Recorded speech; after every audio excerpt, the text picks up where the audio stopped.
वसुदेवसुतं देवं कंसचाणूरमर्दनं देवकी परमानन्दं कृष्णं वन्दे जगद्गुरुं अतसी पुष्पसङ्गासं हारनूपुरशोभितं रत्नकङ्कणकेयूरं कृष्णं वन्दे जगद्गुरुं कुटिलालकसंयुक्तं पूर्णचन्द्रनिपाननं विलसत्कुण्डलधरं देवं कृष्णं वन्दे जगद्गुरुं भगवान कண்ணन நம்முடைய வாழ்க்கை நெறிக்கு ஆச்சரியமான ஒரு உன்னதமான ஒரு கிரந்தத்தை கொடுத்ததுதான் பகவத்கீதை என்று சொல்லப்படுகிறது. அந்த கீதையானது இது அர்ஜுனனுக்கு உபதேசிக்க வேண்டும் என்கிற ஒரு தன்மையிலே என்ன வாய்ப்பு கிடைக்கும் என்று எதிர்பார்த்து கொண்டிருந்தான் பகவான். அது நல்ல வாய்ப்பு கிடைத்தது.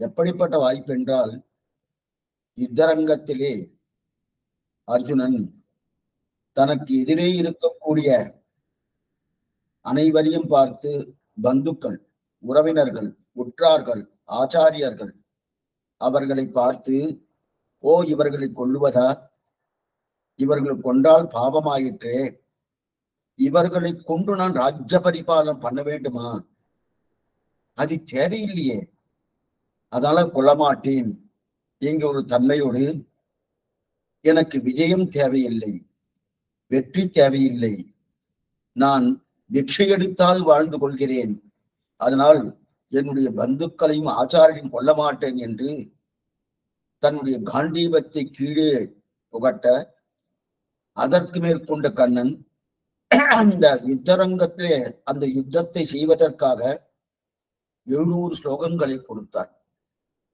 அந்த 700 ஸ்லோகங்களாவது நம்முடைய வாழ்க்கை நெருக்கி எப்படி நாம் வாழ்க்கையை நடத்தி கொண்டு போக வேண்டும் என்கிறதை அற்புதமாக ஒரு நிலையில கொடுத்திருக்கார். அதிலே தான் நாம் உடல் தூய்மை என்ன, உள்ள தூய்மை என்ன, ஆத்மாவின் தூய்மை என்ன, இதை அனுபவித்துக் கொண்டு வந்திருக்கிறோம். அதிலே உடல் தூய்மையில பார்த்துட்டு இருக்கோம். அதிலே நேற்றைய காலட்சேபத்திலே நாம் எது பண்ணாலும் அது பகவானுடைய செயல்பாட்டிலே அண்மையும் உண்டா என்றால் அண்மையும் உண்டு. ஆனால் அவரே எல்லாம் பண்ணவில்லை. நமக்கு ஒரு புத்தியை கொடுக்கிறார், பகுத்தறிவை கொடுத்திருக்கார், சக்தியை கொடுத்திருக்கார், ஞானத்தை கொடுத்திருக்கார். எந்த காரியம் பண்ணணுமோ அந்த காரியத்துக்கு தேவையான அனைத்து விதமான பொருட்கள் அது அத்தனையும் கொடுக்கிறார். கொடுத்ததுக்கு அப்புறம், மகனே உன் சமத்து, நீ பார்த்து நீ எப்படி பண்ணணும்னு உனக்கு புத்தியை கொடுத்திருக்கணும், அதற்கு தகுந்தாற்போல் பண்ணிக்கொள் என்கிற நிலையை தான் தெரிவிக்கிறார். இதுதான் கடந்த நேற்றைய காலட்சேபத்திலே கடைசியாக பார்த்தோம். அப்பன்னா இந்த சரீரத்திலிருந்து நம்ம பண்ணிட்டு இருக்கக்கூடிய தன்மை பகவானுக்கு சம்பந்தம் இல்லையா? சம்பந்தம் உண்டு. சம்பந்தம் இல்லைன்னு கிடையாது, நிச்சயம் சம்பந்தம் உண்டு. ஆனா அந்த சம்பந்தம் என்பது நாம் நினைக்கிற மாதிரி அவர் தான் எல்லாம் பண்றாருன்னு கிடையாது. அவர் நமக்கு பண்ணுவதற்குண்டான சாமக்கிரியைகள் அது அத்தனையும் கொடுக்கிறார். கொடுத்ததுக்கு அப்புறம் அதற்கு மேல நம்முடைய விருப்பப்படிதான் நம்ம பண்றோம். எனக்கு சுவாதந்திரியம் இருக்கு, எடுத்து பண்ணக்கூடிய ஒரு அந்த சக்தியை கொடுத்திருக்காரு. அது இருக்கிறபடியாலே அதற்கு தகுந்தாவாறு பண்றேன் அப்படின்னு சொன்னாங்க. ஆனா இந்த இடத்துல இதுக்கு நிறைய திருட்டாந்தம் சொல்றேன். இதுதான் சொல்றேன்னா, அதாவது அப்படி போயிட்டே இருந்தேன். போயிட்டே இருக்கிறது கால் தடிக்கு விழுந்தாச்சு. யாரோ ஒருத்தர் விழுந்துட்டார். விழுந்த உடனே, என்ன சுவாமி இந்த மாதிரி விழுந்துட்டாருன்னு யாரோ ஒருத்தர் கேட்டார். கேட்ட உடனே சாமானியமா என்ன சொல்லுவா, சுவாமி இது பகவத் சங்கல்பம் சுவாமி, நான் வேணும்னு இருக்கு, எனக்கு கால் முறிவு ஏற்படணும் இருக்கு, அதனாலதான் இந்த மாதிரி பெருமாள் பார்த்து எனக்கு காலை இந்த மாதிரி முறித்து விட்டார், என்னமே தெரியல அப்படின்னு சொல்றா இல்லையா. சட்டன்னு போயிடுச்சு அப்படின்னாலே அவருக்கு என்ன வேற வேலையே கிடையாது. அவர் இத்தையே பண்ணிட்டு இருப்பாருன்னா அதெல்லாம் ஒண்ணுமே கிடையாது. ஏன்னா இந்த மாதிரி என்னுடைய அஜாக்கிரதையாலே அது நடந்ததை தவிர, அவரை நான் விழுந்துட்டேன்னா நான் படிக்கட்டுல சரியா ஏறல, அது சரியா கால வைக்கல. ஒண்ணு என்னுடைய கண் பார்வை சரியாம இருக்கலாம், என்னுடைய கவனக்குறைவாக இருக்கலாம், ஏதோ ஒண்ணு இருக்கலாமோ. அதைத்தான் தெரிவித்தார். நேற்று கடைசியா பார்த்தோம். உபன்யாசத்துல சொல்லக்கூடிய அடையும் சொல்லிட்டு இருக்கணும். சொன்னா நல்லா இருந்தது சுவாமி, நேற்றுக்கு நல்லா இருந்தது, இன்னைக்கு சுமாரா இருந்தது, முந்தானத்துக்கு இன்னும் நல்லா இருந்தது அப்படின்னு சொல்லிட்டு இருக்கணும். இப்ப இப்படி வச்சுக்கோமே, எதுவா இருந்தாலும் பகவான் தான் பண்றார் அப்படின்னு வச்சுட்டோம்னா, இப்ப அடியே உபன்யாசம் அல்ல, அவர் தான் பண்றார் அப்படின்னு வச்சுன்னா, இப்ப என்ன குற்றம் வரும் தெரியுமா? நேற்றுக்கு நன்னா இருந்தது சுவாமி, முந்தானத்துக்கு சுமாரா இருந்தது, அதுக்கு முந்தினா நன்னா, அவ்வளவு நன்னா இல்லை சுவாமி, பகவான் ஏன் இப்படி பண்ணார்? அவரெல்லாம் தெரிஞ்சு வருதுனே, எதுக்காக இந்த பண்ண? இந்த குற்றம் அவர் மேல வருது, அவர் மேல வருதுன்னு இருக்கு. அப்ப இப்ப இந்த நமக்கே நம்ப முடியலையோ சுவாமி அவர் தவறு இருப்பாரா? அவாப்த சமஸ்த காமன் ஹவிலையே பிரத்யநீகன் சமஸ்த கல்யாண குணாத்மகன்னு சாஸ்திரம் சொல்லியிருக்க செய்து, அவர் மேல குற்றம், எல்லா குற்றங்களுக்கும் எதிர்த்தட்டாக இருப்பவன்னு பகவானே சொல்றது சாஸ்திரம். அப்படி இருக்கச்சே அவர் சரியா சொல்லல சுவாமின்னு சொல்ல முடியுமா? அப்ப அவர் இல்ல, அவர் இல்லைன்னு வந்துருச்சுன்னு வச்சுக்கேன். அப்ப அடியேன்னு தான் சொன்னேன், சரியா சொல்லலைன்னு தெரியாது. அப்ப அடியேன்னு தான் சொன்னேன்னா, அப்ப நான் சொன்னதுல அவருக்கு அண்மையும் இல்லையா? எனக்கும் அவருக்கும் சம்பந்தம் இல்லையா?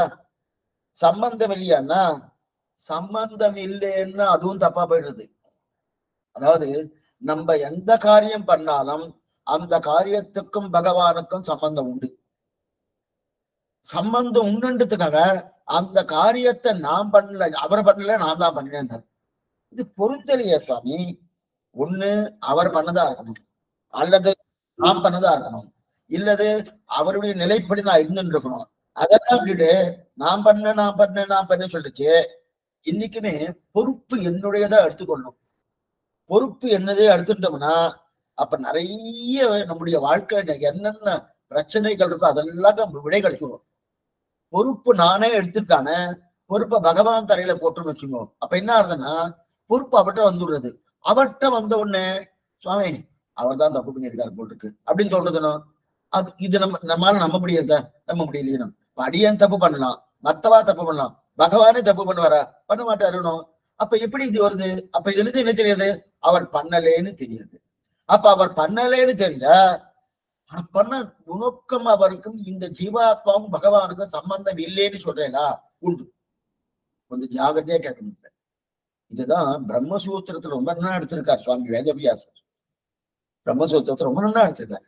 அதைத்தான் கண்ணன் கீதையில சொல்றான். அப்ப நமக்கேன்னா இந்த இடத்துல பாருங்க, அதாவது பொறுப்பு எங்கே, நானே என் வாழ்க்கையை பார்த்துக்கொள்ள என்று சொல்லிட்டா, அப்ப அவர் தேவையில்லையே சுவாமி, என் வாழ்க்கையை நான் பார்த்துக்கிறேனே. சில நாஸ்திகவாதி எல்லாம் இருக்காளே, அப்ப பகவான் நம்புறது கிடையாது, சாஸ்திரத்தை நம்புறது கிடையாது. அவ என்ன பண்ணுவான்னா, சில பேர்லாம் சொல்லுவா, அதெல்லாம் சாஸ்திரம் எல்லாம் கிடையாது, பகவான் எல்லாம் கிடையாது, எல்லாம் கிடையாது, நான் சம்பாதிச்சுட்டு இருக்கேன். மனைவி பார்த்து சொல்றேன், நான் சம்பாதிச்சுட்டு இருக்கேன், என்னுடைய சம்பாதித்தால நான் அவங்களுக்கு என்னென்ன சாமான்கள் வேணுமோ அது கொடுத்துட்டு இருக்கேன், நீ தனியா பண்ணிட்டு இருக்க, எனக்கு போட்டிருக்கேன், நான் சாப்பிடுறேன், அவ்வளவுதான் அப்படின்னு. அப்படி கிடையாது.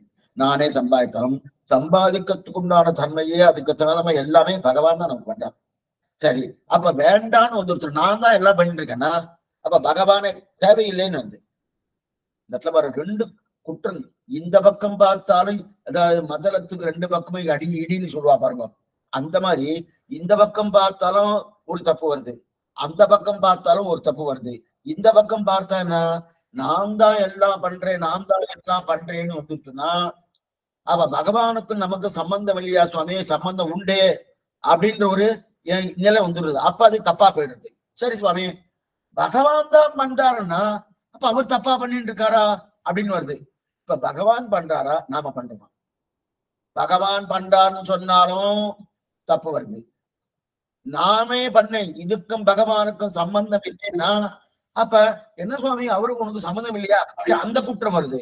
அப்ப இதுக்கு என்னதான் சுவாமின்னா, இப்ப இந்த இடத்துல இந்த அடியோட உபன்யாசத்தையும் எடுத்துக்கலாம் எக்ஸாம்பிளா. என்னன்னா, இப்ப உபன்யாசம் பண்ணிட்டு இருக்க, நேற்றுக்கு நல்லா இருந்தது, முந்தானத்து சுமாரா இருந்தது, அதுக்கு முந்தின நாள் அதோட மோசமா இருந்தது அப்படின்னு இல்லையா? இப்ப இது இந்த உபன்யாசம் பண்றது பகவானுக்கும் சம்பந்தம் இருக்கணும், அதே நேரத்துல நான் தான் பண்ணினேன்னு இருக்கணும். இது ரெண்டும் வருமா?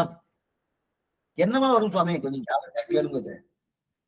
பகவானுக்கும் சம்பந்தம் இருக்கணும், ஆனா நான் தான் பண்ணினேன்னு இருக்கணும். அந்த மாதிரி உண்டான்னா பகவத் சம்பந்தம் எப்படி வருதுன்னு பின்னாடி பார்ப்போம். முதல்ல நான் தான் பண்ணினேன்.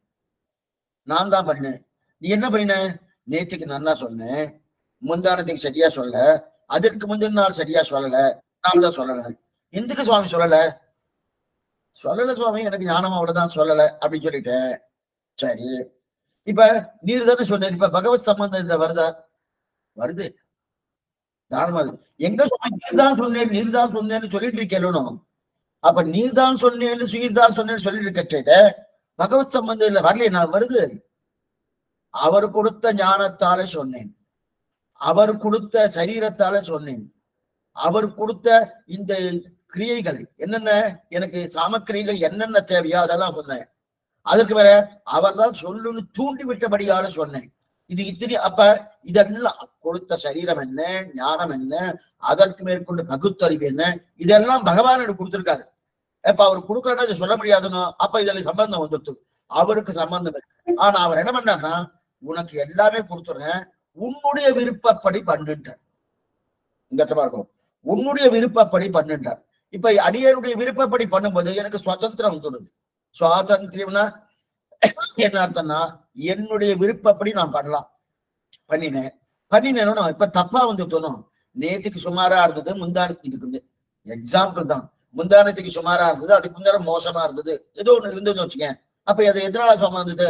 அவர் தானே சுவாமி நமக்கு ஞானம் கொடுத்திருக்காரு, அவர் தானே சுவாமி நமக்கு சரீரத்தை கொடுத்தாரு. சரியா கொடுக்கலையா?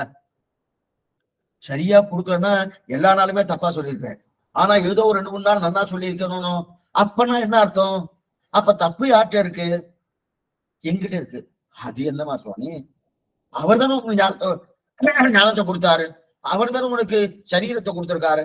அப்ப கொடுத்தது என்னவோ அதன் பிரகாரம் தானே நீ சொல்லுவேன். வாஸ்துவம் அவர் கொடுத்தது நன்னா தான் கொடுத்தார். நான் அன்னைக்கு என்ன பண்ண, அவர் கொடுத்த அந்த சரீரத்தையும் ஞானத்தை வைத்துக் கொண்டு அதற்கு அனுகுணமாக நன்னா சொன்னேன். அவர் கொடுத்த சரீரத்தையும் ஞானத்தை வைத்துக் கொண்டு நான் ஏதோ மறதியால இல்லது என்னுடைய ஏதோ கவனக்குறைவால சரியா சொல்லல. இப்ப தப்பு என்கிட்ட. ஆனா இந்த தப்பு என்னிடத்துல இருந்தாலும் பகவத் சம்பந்தம் உண்டு, அவருடைய அனுகிரகத்தால் தான் சொல்லியிருக்கேன். ஆனா அந்த யார் தப்பு பண்றதுக்கு அவர் அனுகிரகம் காரணம் அல்ல. என்ன புரிஞ்சுக்கணும்? அப்ப அவர் தானே சுவாமி சரீரத்தையும் ஞானத்தையும் கொடுத்தார். வாஸ்தவம் அவர் நன்னத்தான் கொடுத்திருக்காரு. கத்தி விட்டு கொடுத்தேன். அவர் என்ன பண்ணார், அந்த கத்தியை வச்சுட்டு பழத்தை நறுக்கிங்களோ ஏதோ இருக்கு இல்லையா, அதுக்கெல்லாம் கரியாமத்தெல்லாம் திருத்திங்கன்னு கொடுத்தேன். அவர் என்ன பண்ணார், கையை வெட்டிட்டார், கையை அறுத்துட்டார். உடனே பக்கத்து வீட்டுக்காரர் வந்தார், சுவாமி நீர் கத்தியை கொடுத்த உடனே அவர் கையை அறுத்துட்டார் அப்படின்னார். நான் கத்தியை கொடுத்த காரணம் என்ன, அவர் பழத்தையும் அதே போல கரியாமதும் வெட்டுறதுக்காக கொடுத்துருக்கேன். அவர் கையில சரியா பண்ணாம தன்னுடைய கையில கீழ்ச்சிட்டாருன்னா அதுக்கு யார் பொறுப்பு? அவர் தான் பொறுப்பு. கத்தியை கொடுத்தவாறு பொறுப்பானா கிடையாது. அதே போல ஞானத்தை கொடுத்தவாருக்கும் சரீரத்தை கொடுத்தவாரும் பொறுப்பானா பகவான் தான் கொடுத்திருக்காரு, அவரு பொறுப்பு இல்லை. ஆனா அவருக்கு எனக்கும் சம்பந்தம் இருக்கு, அடியனுக்கும் சம்பந்தம் இருக்கு. அவராலதான் இந்த ஞானம் வந்துருச்சு, அவராலதான் இந்த சரீரம் கிடைச்சிச்சு, அவராலதான் உபன்யாசம் பண்ணிட்டு இருக்கேன், அவராலதான் எல்லாம் நடந்துட்டு இருக்கு. ஆனா நான் தப்பா பண்ணதுக்கு அவர் கொடுத்த ஞானத்தை சரியா உபயோகப்படுத்தினேன், அந்த ஞானத்தை தப்பா உபயோகப்படுத்தினேன். அதனாலதான் இப்ப குற்றம் என்ன, பிரம்மத்தை சாருமா அடியேன சாருமா கொஞ்சம் நல்லா புரிஞ்சுக்கணும். ஏன்னா நிறைய பேர் இந்த தவற பண்றா. என்னன்னா ஏதோ கீழே வந்துட்டா எத்தையோ நடந்துக்கா, என்னவா சுவாமி என் கர்மா சுவாமி அப்படின்றா பாரியா. இந்த மாதிரி பேசவே படாது. நாம் முதல்ல பொறுப்பை ஏத்துக்கணும். எது பண்றதா இருந்தாலும் சில பேர் நான் சரியான நேரத்துக்கு வந்துட்டோம்னா எனக்கு அப்படிதான் எனக்கு பழக்கம், எப்பவுமே நான் அப்படிதான் வருவேன்வார். அதே அடுத்த நாள் கொஞ்சம் லேட்டா வந்துட்டா வச்சுக்க, என்ன பண்ற சொல்லி, அப்ப எனக்கு இதுதான் பழக்கம்னு சொல்லாம என்ன சொல்லுவா, அப்ப டிராபிக் ஜாம் எங்கெங்கோ கூட்டம் தான் வந்துருச்சு, அவெல்லாம் திருப்பி விட்டுட்டு இருந்தா அதெல்லாம் நாளா எடுத்துக்குவார். அப்ப தப்பு வரும்போது இன்னொருத்தர் ஃபைல போடுறது, சரியா இருக்கும்போது தம்மேல போடுறது, இது கிடையவே கிடையாது. பகவான் தான் கொடுத்தார், ஆனா நான் தான் தவறி சரியான முறையில பயன்படுத்தினேன். அப்ப நல்லா ஒழுங்கா பேசினேன், சரியான முறையில பயன்படுத்தல தப்பா சொன்னேன், சரியா சொல்ல சுமாரா சொன்னேன் அப்படின்னா அப்ப ஒழுங்கா பயன்படுத்தினா உபன்யாசம் நல்லா இருக்கும், ஒழுங்கா பயன்படுத்தலைன்னா உபன்யாசம் சுமாரா ஆயிடுச்சு இல்லையா. அப்ப ஆனா நான் பெருமாளுக்கு அடங்கினவன் தான் கிடைக்கிறது. ஏன்னா அவர் தான் எனக்கு சரீரத்தை கொடுத்திருக்காரு, அவர் தான் எனக்கு ஞானத்தையும் கொடுத்திருக்காரு, அதுக்கு மேல சக்தியையும் கொடுத்திருக்காரு. இந்த சக்தியும் கொடுத்திருக்காரு இல்லையா? அப்ப ஞானம் கொடுத்தது அவர், உடலை கொடுத்தது அவர். எந்த விதத்துல நான் அவருக்கு அடங்கித்தான் இருக்கணும். அந்த சமயத்தில் எனக்கு ஒரு சுவாதந்திரியம் கொடுத்திருக்காரு. நீ பார்த்து முடிவு பண்ணிக்கோ. அதாவது முடிவெடுக்கும் திறமையை பகவான் கொடுத்திருக்காரு. அதை வைத்துக் கொண்டு நாம் நம்மை திருத்திக் கொள்ளணும். என்ன புரியணும்? நாம் நம்மை திருத்தி. இன்னொன்னு முக்கியமான ஒண்ணு ஞாபகம் வச்சுக்கணும். என்னன்னா, திருஷ்டமான காரணம் இருக்கும் போது அதிருஷ்டமான காரணத்தை தேடி கண்டுபிடிக்கப்படாது. என்ன சொல்ற? புதுசா இப்ப வந்துருத்து. திருஷ்டமான காரணம் அதிருஷ்டமான. திருஷ்டம்னா நான் முன்னாடி பாக்குறதுக்கு பேரு திருஷ்டம்னு பேரு. திருஷ்டம்னு பேரு. அதிருஷ்டம்னா நம்ம முன்னாடி இருக்காது, ஆனா அது நடந்துட்டு. அது என்னவா நடந்தது, எப்படி நடந்தது நமக்கு தெரியாது, ஆனா நடந்துட்டோம், அதுக்கு அதிருஷ்டம்னு பேரு. சீட்டு இதை வாங்கிட்டு அதுல ஏதோ 1,00,000 ரூபாய் கிடைக்கிறது, 10 லட்சம் ரூபாய் கிடைக்கிறது, அந்த அதிருஷ்டம் இல்லை, அது வேற. அதுவும் சொல்லி அதுவும் அதிருஷ்டம் தான் பேரு. அதுக்கு இது சொல்லலாம். எப்படி சொல்லலாம்னா, நம்ம கண் முன்னாடி தெரியலையே. நான் அந்த சீட்டை வாங்குறேன், அந்த சீட்டால இந்த கூலிக்கு போடுறா, ஏதோ நம்ம கிடைச்சி விடுறது. ஆனா அதை சொல்லுங்க, திருட்டமா இருக்கும் போது, திருட்டமான காரணம் பிரத்யட்சமா காரணம் இருக்கும்போது அந்த காரணத்தை விட்டுட்டு என் கர்மா காரணம், பகவான் காரணம், எனக்கு இது மாதிரி பண்ணணும்னு இருக்கு, அவர் முதலே எழுதி வச்சிட்டாரு, அந்த மாதிரி அதிருஷ்டமான காரணத்தை கண்டுபிடிக்கப்படாது. திருட்டம் காரணம் என்னன்னா, அதிருஷ்டம் காரணம்னா ஒரு விஷயத்துக்கு ஒரு காரணம் இருக்குன்னா அதை நம்மால் பார்க்க முடிந்தால் அது திருட்ட காரணம். ஒரு விஷயத்துக்கு காரணம் இருக்கணும், அந்த காரணத்தை நம்மால் பார்க்க முடிந்தா அது திருட்ட காரணம். நம்மால் பார்க்க முடியலன்னு வச்சுக்க, அதுக்கு அதிருஷ்ட காரணம் இருக்கு. அதிருஷ்டம் லோகத்தில் 2 தான். நடபாதகம் அதிருஷ்டம் எப்படி சுவாமி வரும்? 2 தான் இருக்கு அதிருஷ்டம், எங்கேயும் இல்ல. ஒண்ணு நான், இன்னொன்னு பகவான். நாம் என்ன சுவாமி? நாம தான் என்ன பண்ணிட்டு இருக்கிறேன்? நாம என்ன ஆத்மா. இந்த இடத்துல என்ன புரிஞ்சுக்கணும்? ஒண்ணு பரமாத்மா, மற்றொன்னு ஜீவாத்மா. அதிருஷ்டம் நம்ம லோக அதிருஷ்டம்னா நம்முடைய ஜீவாத்மாவில நம்முடைய தப்பு. ஜீவாத்மா ஒண்ணு, பரமாத்மா ஒண்ணு. இந்த 2ஐயும் தான் நம்மால பார்க்க முடியும்னா பார்க்க முடியாது. 2ஐயும் நம்மால பார்க்கவே முடியாது. அப்ப அதை தவிர எத்தனையோ விஷயங்கள் இருக்கணும், அதெல்லாம் திருஷ்ட காரணம். பிரத்யட்சமா பார்க்கணும், திருஷ்ட காரணம். இப்ப இந்த படிக்கட்டுல நான் இறங்கும் போது வீட்டுட்டு வரணும், ஏதோ வடிக்கு வீண்டுட்டேன். வீண்டதுக்கு அப்புறம் கணுக்கால் அடிபட்டது இது காரணம் சுவாமி. நான் படிக்கட்டை ஒழுங்கா கண்ணால பார்க்கல, அது காரணமா இருக்கலாம். அல்லது என் கண்ணு எங்கேயோ பார்த்துட்டு அங்க படிக்கட்டை பார்க்காம இருந்துக்கலாம், அது இருக்கலாம். அல்லது இது எத்தையும் நான் ஞாபகத்தை வச்சுட்டு ஒரு மனசுல அப்படியே இறங்கிட்டேன். சில பேர்ல அந்த வரணும், அதனால அந்த காரணம். அப்ப இதெல்லாம் தெரிஞ்சுட்டு இருக்குச்சு. இப்ப இதை சொல்லாம என்ன சொல்றா? ஒண்ணு இல்ல சுவாமி, என்னுடைய டைம் சரியில்லை. சில பேர் சொல்றேன், எனக்கு டைமே சரியில்லை சுவாமி, ஜாதகத்தை பாருங்க, என் டைம் தனியா இருக்கு, எல்லா கிரகங்களும் எனக்கு வம்பு பண்ணிட்டே இருக்கு. உண்டு அது இல்லைன்னு அடைய மறுக்கவே இல்லை. கொஞ்சம் ஜாகிரதையா கேட்கணும் இந்த விஷயத்த. அது அடைய இல்லைன்னு மறுக்கவே இல்லை. ஆனா என் டைம் சரியில்லை சுவாமி. அது மட்டும் இல்ல, என்னுடைய கர்மா இந்த மாதிரி பண்ணிட்டு. அது மட்டும் இல்ல, இது கலியுகம் தானே. கலியுகம்னாலே நிறைய கட்டது நடந்துட்டு இருக்கணும், அதனால இருந்தது. இது இத்தனையே சொல்றா இல்லையா? எதற்குன்னா, காலை நான் தப்பா வச்சிருக்கேன். காலை அடுத்த படிக்கட்டுல வைக்காம அதுக்கு அடுத்த படிக்கட்டுல வச்சுட்டேன். வச்சுன்னு கீழே வந்துட்டோனோ, இதுக்கு உடனே எங்க போனோம்? அது சரியா இல்லாம காலத்தை குறை சொல்றா. ஏன்? பகவான் மேல குறை சொல்றா, கர்மத்து மேல குறை சொல்றா, கலியுகத்தின் மேல. இதெல்லாம் குறை இல்லைன்னு சொல்லல. ஆனா இதெல்லாம் திருஷ்ட காரணம் இருக்க செய்தே அதிருஷ்டம். இதெல்லாம் அதிருஷ்டம் என்ன? கண்ணால பார்க்க முடியாது. கடவுள் பண்ணாருன்னு கண்ணால பார்க்க முடியாதா? காலம் பண்ணிச்சுன்னு கண்ணால பார்க்க முடியாதா? அதே போல கலியுகம் பண்ணிச்சுன்னு கண்ணால பார்க்க முடியாதா? ஆனா திருஷ்ட காரணம் இது, நான் தப்பா கால வச்சிருக்கணும், அதுதான் ஒத்துக்கணும். அந்த தப்பா கால வைத்தியத்தான் நான் வழுக்க வேண்டியதுக்கு காரணமே தவிர, எத்தனையோ பேர் இப்படிதான் சொல்ல. அப்ப எந்த பொறாமையும் இன்னொன்று சொல்ற சுவாமி, யாரோ பொறாமை சுவாமி, திருஷ்டி சுவாமி, எனக்கு என்னுடைய திருஷ்டியானது வந்துட்டு ரொம்ப பொறாமைப்பட்டு அங்க நான் ஏதோ பண்ணிடணும். அதை பார்த்தா அந்த பார்த்த பார்வைதான் என்ன இந்த மாதிரி பண்ணி தூங்குவா. என்ன பண்ணுங்க, பார்த்த பார்வைதான் என்னன்னா ஏதோ பொறாமையில எடுத்து. சில பேர்லாம் இந்த மாதிரி நிறைய உண்டு. அதற்கெல்லாம் திருஷ்டி எல்லாம் சுத்தி போடுவா. அதெல்லாம் அப்படி அதெல்லாம் இல்லைன்னு மறுக்கல, நல்லா புரிஞ்சுங்க. ஆனா எல்லாவற்றுக்குமே அதுவே காரணம் இல்லை, எல்லாவற்றுக்குமே அதுவே காரணம் இல்லை. ஏன்னா திருஷ்டினா யாருக்கு வரும்? ஏதோ பொறாமன்னா யாருக்கு வரும்?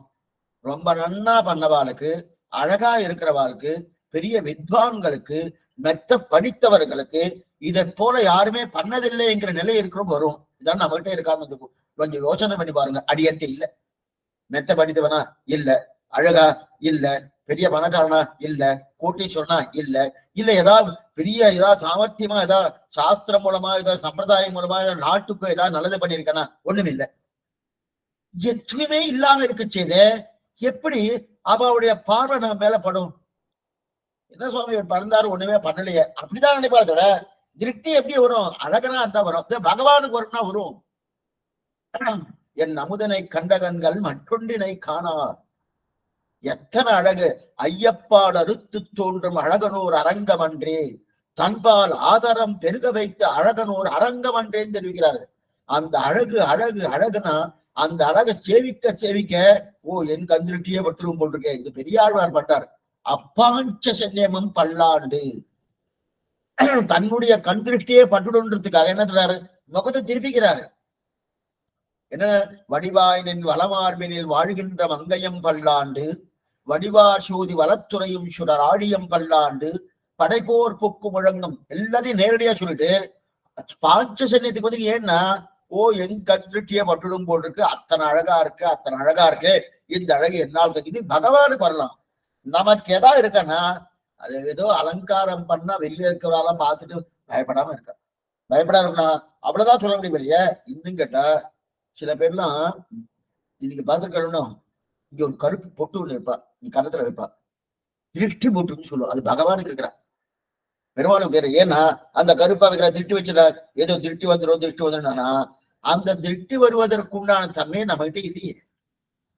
நம்மகிட்ட இருக்க இல்லாத போது யாரோ ஒருத்தர் பார்த்ததுனால தலைக்கு விழுந்துட்டேன், யாரோ ஒருத்தர் கடவுளா பார்த்து இதை பண்ணிட்டார், என் கர்மா பார்த்து இதை பண்ணிட்டு, இதெல்லாம் இல்லைன்னு சொல்ல, இதெல்லாம் நீங்க தேவையில்லாம அதுல போகக்கூடாது. அப்ப என்னன்னா முதல்ல என்னுடைய பொறுப்பை நான் ஒத்துக்கணும். பொறுப்பை ஒத்துண்டதா இந்த கவனக்குறைவால் நடந்தது, அதனாலதான் விழுந்தேன், அந்த பொறுப்பை நான் ஒத்துக்கொள்ள தயாரா இருக்கணும். தயாரா இருந்தாதான் இது என்ன நம்ம இதுக்கு முன்னாடியே ஒண்ணு பார்த்திருக்கோம். என்ன பார்த்திருக்கோம் தெரியுமா? என்ன பார்த்திருக்கோம்? அதாவது நம்ம எங்க வண்டியில போயிட்டு இருக்கச்சே மதுரை வந்துட்டான்னு கேட்கிறான். மதுரை வராது, நாம தான் மதுரைக்கு போறோம். அதே போல இது ஒவ்வொன்றும் நம்ம பொறுப்பு ஒத்துக்கணும். ஆக திருஷ்ட காரணம் இருக்கும் போது அதிருஷ்ட காரணத்தை சொல்லப்படாது. அப்ப அதிருஷ்டம் காரணமாகாத ஆகும், அதிருஷ்டமும் காரணமாக. ஆனா திருஷ்டமா காரணமாக இருக்கும்போது, எனக்கு பிரத்யட்சமா காரணம் இருக்கும்போது அதிருஷ்டத்தை காரணம் சொன்னேன். இப்ப திருஷ்ட காரணம் நான் கண்ணை சரியா பார்க்காதது, அதிருஷ்ட காரணம் காலம் கர்மா கடவுள் இவையெல்லாம் நான் பார்த்ததே கிடையாது, பார்த்தேன். அப்ப அந்த அதிருஷ்ட காரணத்தை ஆக்க முடியுமான்னு ஆக்க முடியாது. திருஷ்ட காரணம் இருக்கும் போது அதிருஷ்ட காரணத்தை தேடி போகப்படும். என்ன புரிஞ்சுக்க? அப்படின்னா பகவான் பண்ணார், என் கர்மா பண்ணித்து, என் திருஷ்டி பண்ணித்து, ஏதோ காலம் பண்ணித்து, என்னுடைய ஜாதகம் பண்ணித்து, இதெல்லாம் வந்து பண்ணப்படாது. எது சொல்றாங்க அப்படின்னு தெரியும். இப்ப உபயோகத்துக்கு அவருன்னு சொல்றேன். இன்னொரு எக்ஸாம்பிள் சொல்றேன். ரெண்டு வண்டி போயிட்டு இருக்கு, ரெண்டு வண்டி போயிட்டு இருக்கச்சு ரெண்டு வண்டி மோதின்னு கொடுத்து, மோதின்னு உடனே 4 பேருக்கு பிராணம் போயிடுச்சு.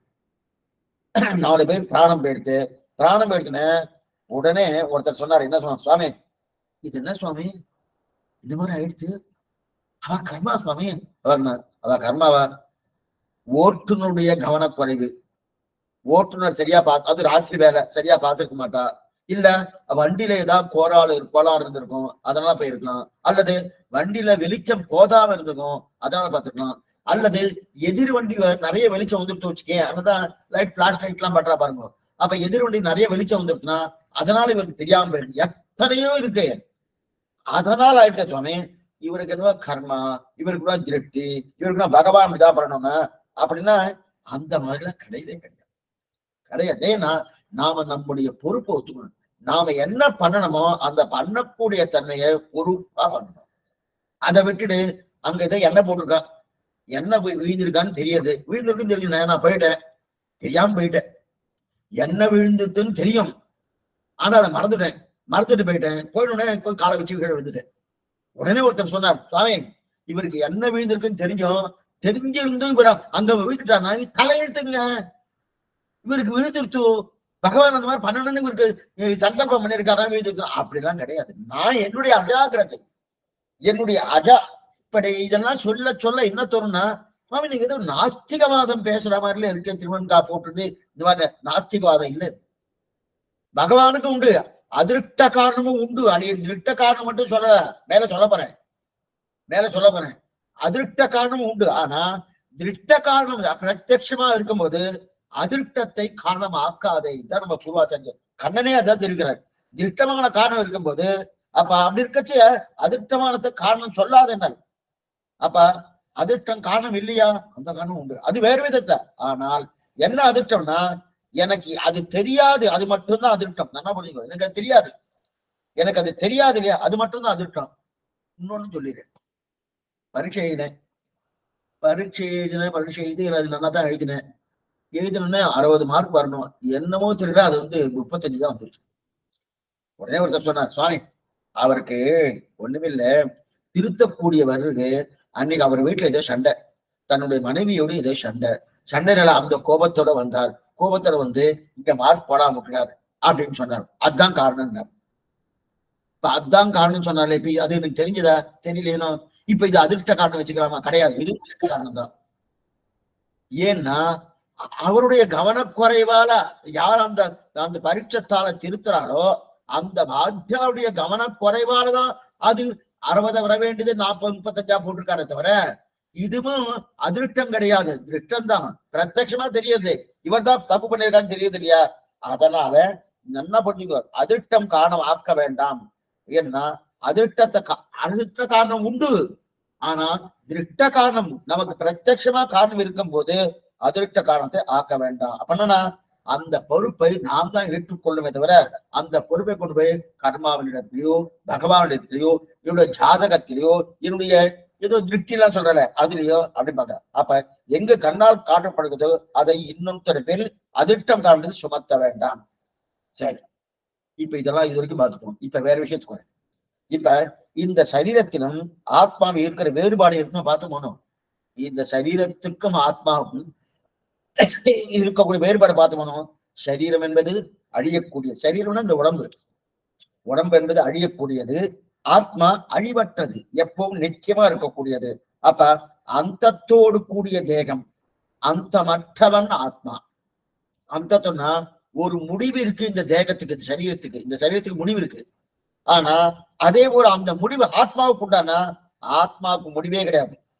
ஆத்மா வெகு காலமா பிறந்து கொண்டே இருக்கிறார். அப்ப இந்த கர்மத்தால் தேகம், இந்த சரீரம் எதனால கிடைச்சது? நான் பண்ண கர்மத்தால இந்த சரீரம் கிடைச்சிச்சு. அப்ப சரீரத்தால் கர்மமா, கர்மத்தால் சரீரமா? தானே பார்க்கணும். கர்மத்தால் சரீரமா, சரீரத்தால் கர்மமா? சொல்லுங்க சுவாமி, சரீரம் இருக்கிறபடியால எனக்கு கர்மம் ஏற்பட்டது, கர்மம் இருக்கிறபடியால சரீரம் ஏற்பட்டது, ரெண்டுமே ஒண்ணுதான். சரீரம் இருக்கப்படியால் தான் கர்மம் வந்துச்சுன்னா, சரீரத்தை வைத்துக் கொண்டு கர்மத்தை நான் புதிதாக பண்ணாமல் பகவான் திருவடியை அடைவதற்குண்டான தன்மையோடு போயிருந்தா சரினா இருக்கும். ஆனா அந்த சரீரத்தை வச்சுட்டு தப்பா பண்ணி கர்மத்தை நல்லா சேர்த்துட்டேன்.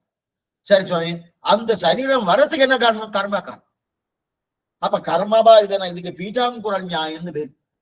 இதுக்கு பீஜாங்குர நியாயம். பீஜம்னா விதை, அங்குரம்னா முளை விடுறது. இப்ப முளை விடுறது முந்தி வந்ததா, பீஜம் என்று சொல்லக்கூடிய விதை முன்னாடி வந்ததா? இது பேசிட்டே இருக்க வேண்டியதான். இது முன்னாடியா அது விசாரம் பண்ணிட்டு இருக்க. நான் முதல்ல அப்பனா ஒண்ணு பண்ணலாமா சுவாமி? இப்ப நான் பிறந்தேன் நல்லா பாத்துக்கோ, பிறந்தேன். அந்த பிறக்கும் போது இந்த கர்மங்கள்லாம் இருக்குதா? இந்த கர்மங்கள் இருந்திருக்குமா? அப்ப என்னமா சுவாமின்னா ஒருத்தர் ரொம்ப சாமர்த்தியமா கேட்டார். இப்ப நான் இன்னைக்கு பிறந்திருக்கணும், இந்த ஜென்மா பிறந்திருக்கணும். இந்த ஜென்மா பிறந்தது ஏதோ முன்ன ஜென்மா, அதுக்கு முந்தின ஜென்மா கர்மாவின் காரணம். அதுக்கு முன்ன ஜென்மா பிறந்தது, அதுக்கு முந்தின ஜென்மா கர்மா காரணம். அதுக்கு முந்தின ஜென்மாக்கு பிறந்தது, அதுக்கு முந்தின ஜென்மா கர்மா காரணம். இப்படியே சொல்லிட்டே போயிட்டே இருந்திருக்கேன். அப்படின்னு போயிட்டே இருக்கச்சு என்ன ஆகுன்னா, அப்ப முதல் ஜென்மான்னு ஒண்ணு வருமானம் என்ன பாத்துக்கணும்.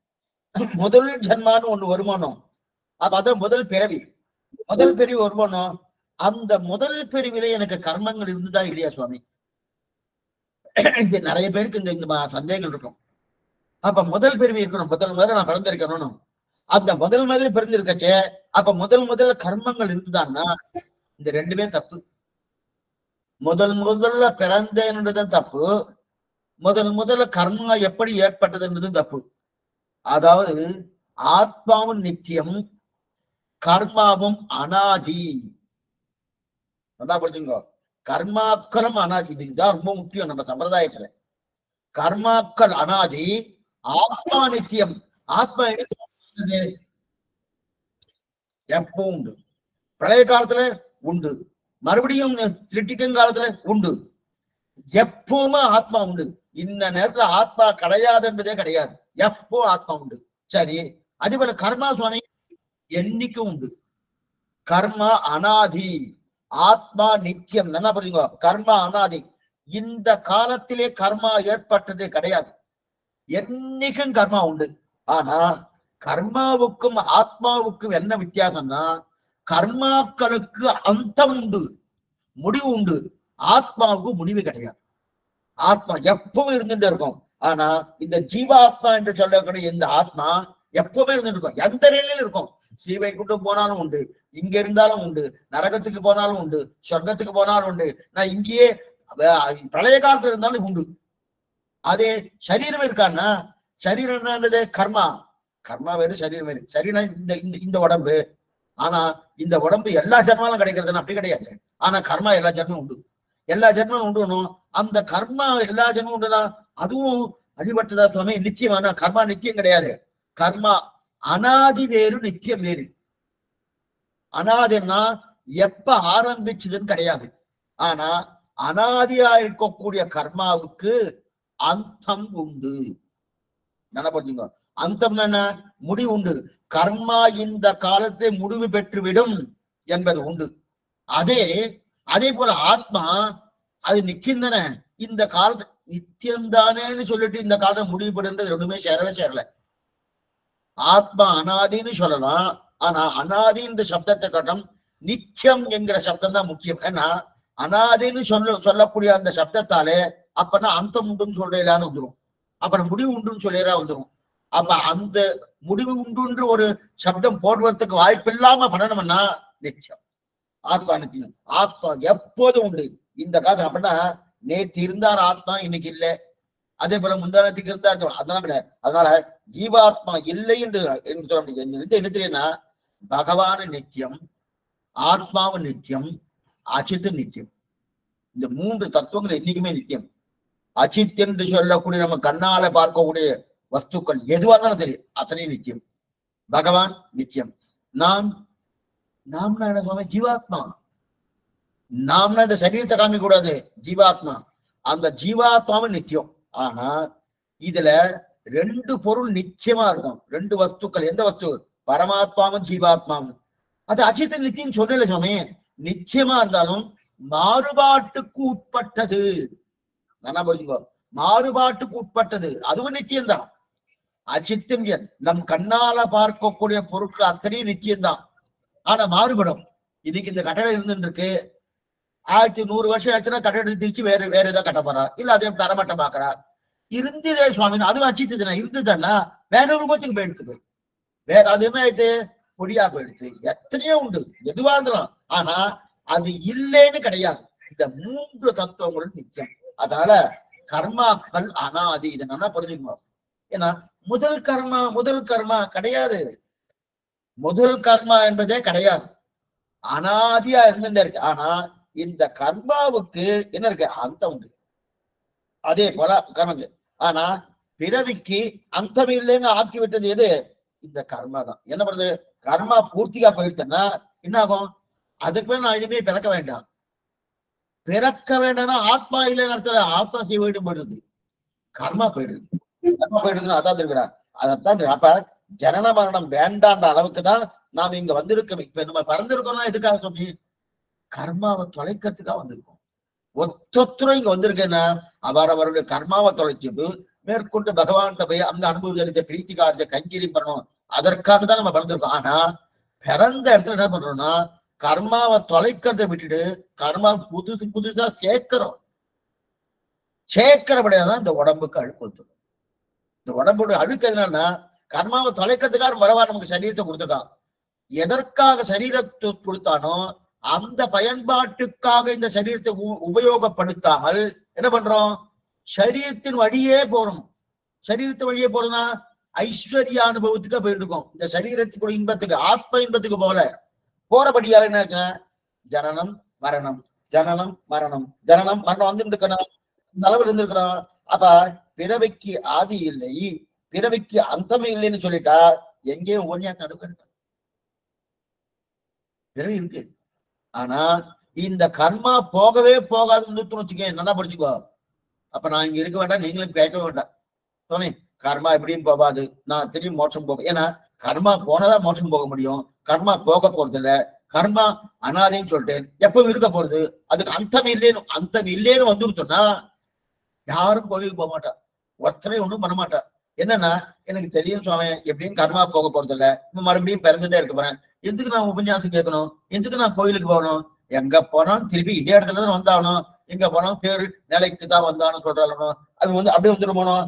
அதுதான் இல்லை, அது இல்லை. கர்மாவுக்கு அந்தம் உண்டு. அந்த ஏன்னா இப்ப நீங்க கேட்க வந்துட்டு என்னன்னா ஏதோ ரெண்ட கடைபிடிச்சு ஜனமனத்தை தீர்த்து கொள்ளலாம்னா, இப்ப எல்லாம் நீங்க எல்லாம் எதுக்காக கேட்க வந்திருக்கேன், அது எதுக்காக சொல்லிட்டு இருக்கேன், இந்த 4 வார்த்தை சொன்னா பகவான் எனக்கு இனிமே மரணத்தை கொடுக்கும்போது இனி இங்க ஜனனத்தை கொடுக்க மாட்டாங்கிற நம்பிக்கை. அதே போல உங்களுக்கு என்னென்ன இது கேட்டோம்னா இனிமே எனக்கு ஜனனம் வேண்டாம், என்ன ஜனனம் வேண்டாம்னா இனி சரீரம் வேண்டாம், அங்க போய் இன்னொரு சரீரத்தை அப்ராகிருதமான திரும்பியை எடுத்துக்கிறோம் அப்படின்னு. அதத்தான் சங்கரர் தெரிவிக்கிறார். புனரப்பி ஜனனம் புனரப்பி மரணம் புனரப்பி ஜனனே சடரே சயனம். பகவத் நாதர் ஆச்சரியமான பெரியவர், ரொம்ப பெரியவர்.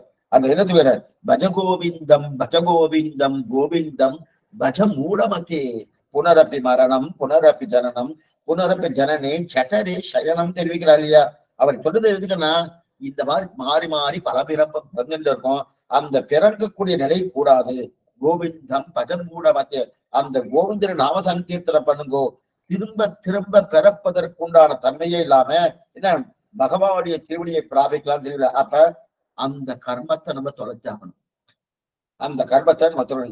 இப்ப இருந்து என்ன தெரியுது, கர்மாக்கள் அனாதி அந்தம் உண்டு, ஜீவாத்மா நித்தியம். அனாதி இந்த சப்தத்தை சொன்னாலும் நித்தியம், ஆனா ஜீவாத்மாவுக்கு அந்தம் உண்டுன்னா கிடையாது. இந்த காலம் வரைக்கும் ஜீவாத்மா இருக்கும், அதுக்கப்புறம் கிடையாதுன்னா எப்பயுமே உண்டு. அதே போல கர்மா இந்த காலவரைக்கும் இருக்கும், அதுக்கப்புறம் கிடையாதுன்னா ஆமா இதுக்கப்புறம் கிடையாது.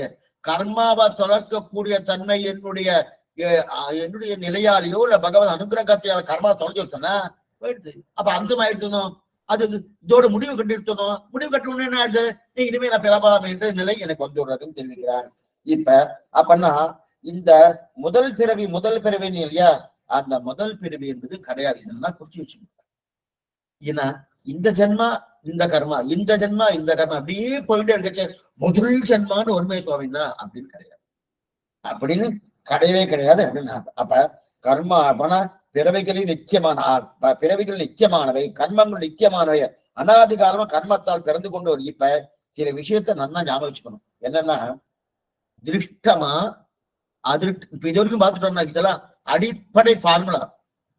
கர்மா என்ன, ஜீவாத்மா என்ன, பரமாத்மா என்ன, அதே போல நம்முடைய பிறவி முதல் பிறவி என்ன கிடையாது, கர்மாக்களுக்கு அனாதி அந்தம் உண்டு. இதெல்லாம் பார்த்தோம். இதெல்லாம் நீங்க ஞாபகம் சொல்றதா மேற்கொண்டு சொல்றது என்ன.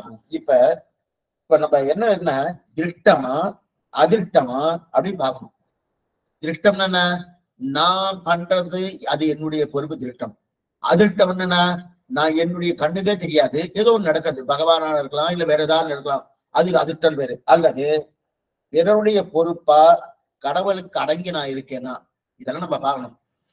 பிறருடைய பொறுப்பா இருக்கேனா, கடவுளுக்கு அடங்கி நான் இருக்கேனா, அல்லது நானே முடிவு செய்யறேனா, இந்த கேள்விக்கெல்லாம் பதில் வந்து தந்துச்சுங்க. மேலே கர்மங்களுடைய அழுக்க போக்கிக் கொள்ளக்கூட தன்மை நமக்கு தெரிஞ்சுக்கும். கர்மங்கள் அழுகணும், நம்ம உடம்புக்கு கூட அழுக்கு இருக்கணும். அந்த அழுக்கு என்னமா போகணும்னா திருஷ்டமா அதிருஷ்டமா தெரிஞ்சுக்கணும். என் பொறுப்பா இல்லது பிறர் பொறுப்பான்னு தெரிஞ்சுக்கணும், அல்லது பகவான் நடத்துறதா இல்ல நானே நடத்திக்கிறேன்னு தெரியணும். இதெல்லாம் தெரிஞ்சுட்டு வச்சுக்க நல்லா பதில் வந்துடும். பதில் வந்துட்டு வச்சுக்க, ஓ இதுதான் அழுக்கு, இந்த அழுக்க போக்கு திருந்தி பண்ணலாமோனோ, இதுக்கு இது சமாதானம் கொடுக்கலாம். அப்ப எங்கேயோ காரணம் இருக்கு, நம்ம தெரிஞ்சுக்கணும். நாம் சரிப்படுத்துவோம்னா கண் சுமாரா தெரிஞ்சு என்னது உறுத்துக்கிறதுனா, சுவாமி கண் வைத்தியிடம் போனேன், அவர் என்னென்னோ பரீட்சை எல்லாம் பண்ணார், என்ன பாருங்க எனக்கு அழுக்க போக்கிக் கொள்ளக்கூடிய தன்மை தெரியலையே சுவாமின்னா, கண் தெரியலையே, கண் தெரிஞ்சாதுன்னு. சரி கண் சரியா தெரியல நேரம் அவர்கிட்ட போனா என்ன எடுத்து அவர் மருத்துவருக்கு போனா, அவர் அன்னைக்கு மருத்துவர் என்பது வேறு, இன்னைக்கு மருத்துவர் என்பது வேறு. அன்னைக்கு மருத்துவர் என்ன பண்ணுவாருன்னா கையை பிடிச்சி பாப்பார், இது இது இது நம்ம அதுக்கு தகுந்த மருந்து கொடுத்துருவாரு. இன்னைக்கு முதல்ல யந்திரத்துல அமைச்சிடா, அதுக்குன்னு இருக்கு, ஒவ்வொன்னு இருக்கு, ஒவ்வொரு மிஷின் அதுக்குள்ள அனுப்பிச்சிட்டு அது என்ன அதை அச்சிட்டு அது என்ன சொல்றதோ அதன் பிரகாரம் உடனே ஒரு சீட்டு எழுதி கொடுத்துருவாரு. இது இது இது இது இது இது இது அப்படி எழுதி கொடுத்துருவாரு. எழுதி கொடுத்தோன்னே சரி சுவாமி இவருக்கு இது இப்படி அப்படின்னு சொல்லி. ஆனா இதுல என்ன இருக்குன்னா, ஒரு மருத்துவர் ஒரு மாதிரி பண்ணாருன்னா இன்னைக்கு இன்னொரு மருத்துவர் அது என்னமா சுவாமி அதெல்லாம் கிடையாது, இது வேற மாதிரி, இந்த இந்த இந்த டெஸ்ட் எடுக்கணும், அந்த டெஸ்ட் எடுக்கணும், அந்த டெஸ்ட் எடுக்கணும் அப்படின்னு. உடம்புல எத்தனை கோளாறு இருக்கோ, எத்தனை உறுப்புகள் இருக்கோ அத்தனை டெஸ்ட், இந்த டெஸ்ட் இந்த டெஸ்ட் அப்படின்னு தெரிஞ்சுட்டே இருக்காளையா. என்ன சுவாமி உங்க உடம்புல இத்தனை கோளாறு இருக்கு, சுவாமி கோளாறால் தான் பிறந்தே இருக்கேன், இந்த கோளாறு இல்லைன்னா எதுக்காக பறக்க போறேன், இத்தனை இருக்கணும் அப்படின்னு தெரியா. அப்ப சரீரத்தை எடுக்கிறது ஏதோ கர்மத்தினால் பிறக்கிறோம், திட்டத்தை காரணமாக்கணும், தேவை இருக்கிறது அழுத்தத்தை காரணமாக்கலாம். அப்ப நம்ம சரீரத்துக்கு எடுத்தது எது காரணம், திருட்டம் தான் காரணம், என்னுடைய கர்மா தான் காரணம். சரி சுவாமி இப்ப அதிர்ஷ்டம் காரணமாப்படுதா, ஆகும், அதிர்ஷ்டமும் காரணமாக்கலாம். எப்போதுன்னா இப்ப நான் எத்தனையோ பிறவி தப்பா பண்ணியிருந்தாலும் பெருவாழ்த்துல இந்த இடத்துல பாருங்க எக்ஸலண்டான ஒரு விஷயம் தெரிவிக்கிறான் கண்ணன். எத்தனையோ பிறவி தப்பு பண்ணியிருக்கேன், என் கர்மா போகல ஏனோ. உடனே என்ன ஒரு சுவாமி சொன்னார், ஒரு ஆச்சாரியன் சொன்னார், எல்லாம் ஒண்ணு வேண்டாம், சரணாகதி பண்ணியாச்சுன்னா உன் கர்மாவை தொலைச்சிடுவான். எங்க இருக்கு சுவாமி, சர்வதன்மான் பரித்தியஜ்ய மாமேகம் சரணம் பிரஜா அகம் துவா சர்வ பாபேப்டு மோட்சிச்சாமி மாற்றுசுகான்னு அதே கண்ணனே சொல்லியிருக்கான். அதனால என்ன பண்ற, நீ சரணாகதி பண்ணீங்கன்னா அப்ப உன்னோட பாவங்கள் அத்தையும் பகவான் தொலைக்கிறான், உனக்கு மோட்சம் கொடுக்குறான் அப்படின்னு சொன்னார். சரண் போன உடனே இப்ப இது வந்துருச்சுன்னு வச்சுக்கோ, இது திட்டம் காரணமா அதிர்ஷ்டம் காரணமா? நான் தானே சுவாமி திறனாதி பண்ணேன் வாஸ்துவம், நான் தானே அவர் திருவிழி பச்சிட்டு வாஸ்துவம்.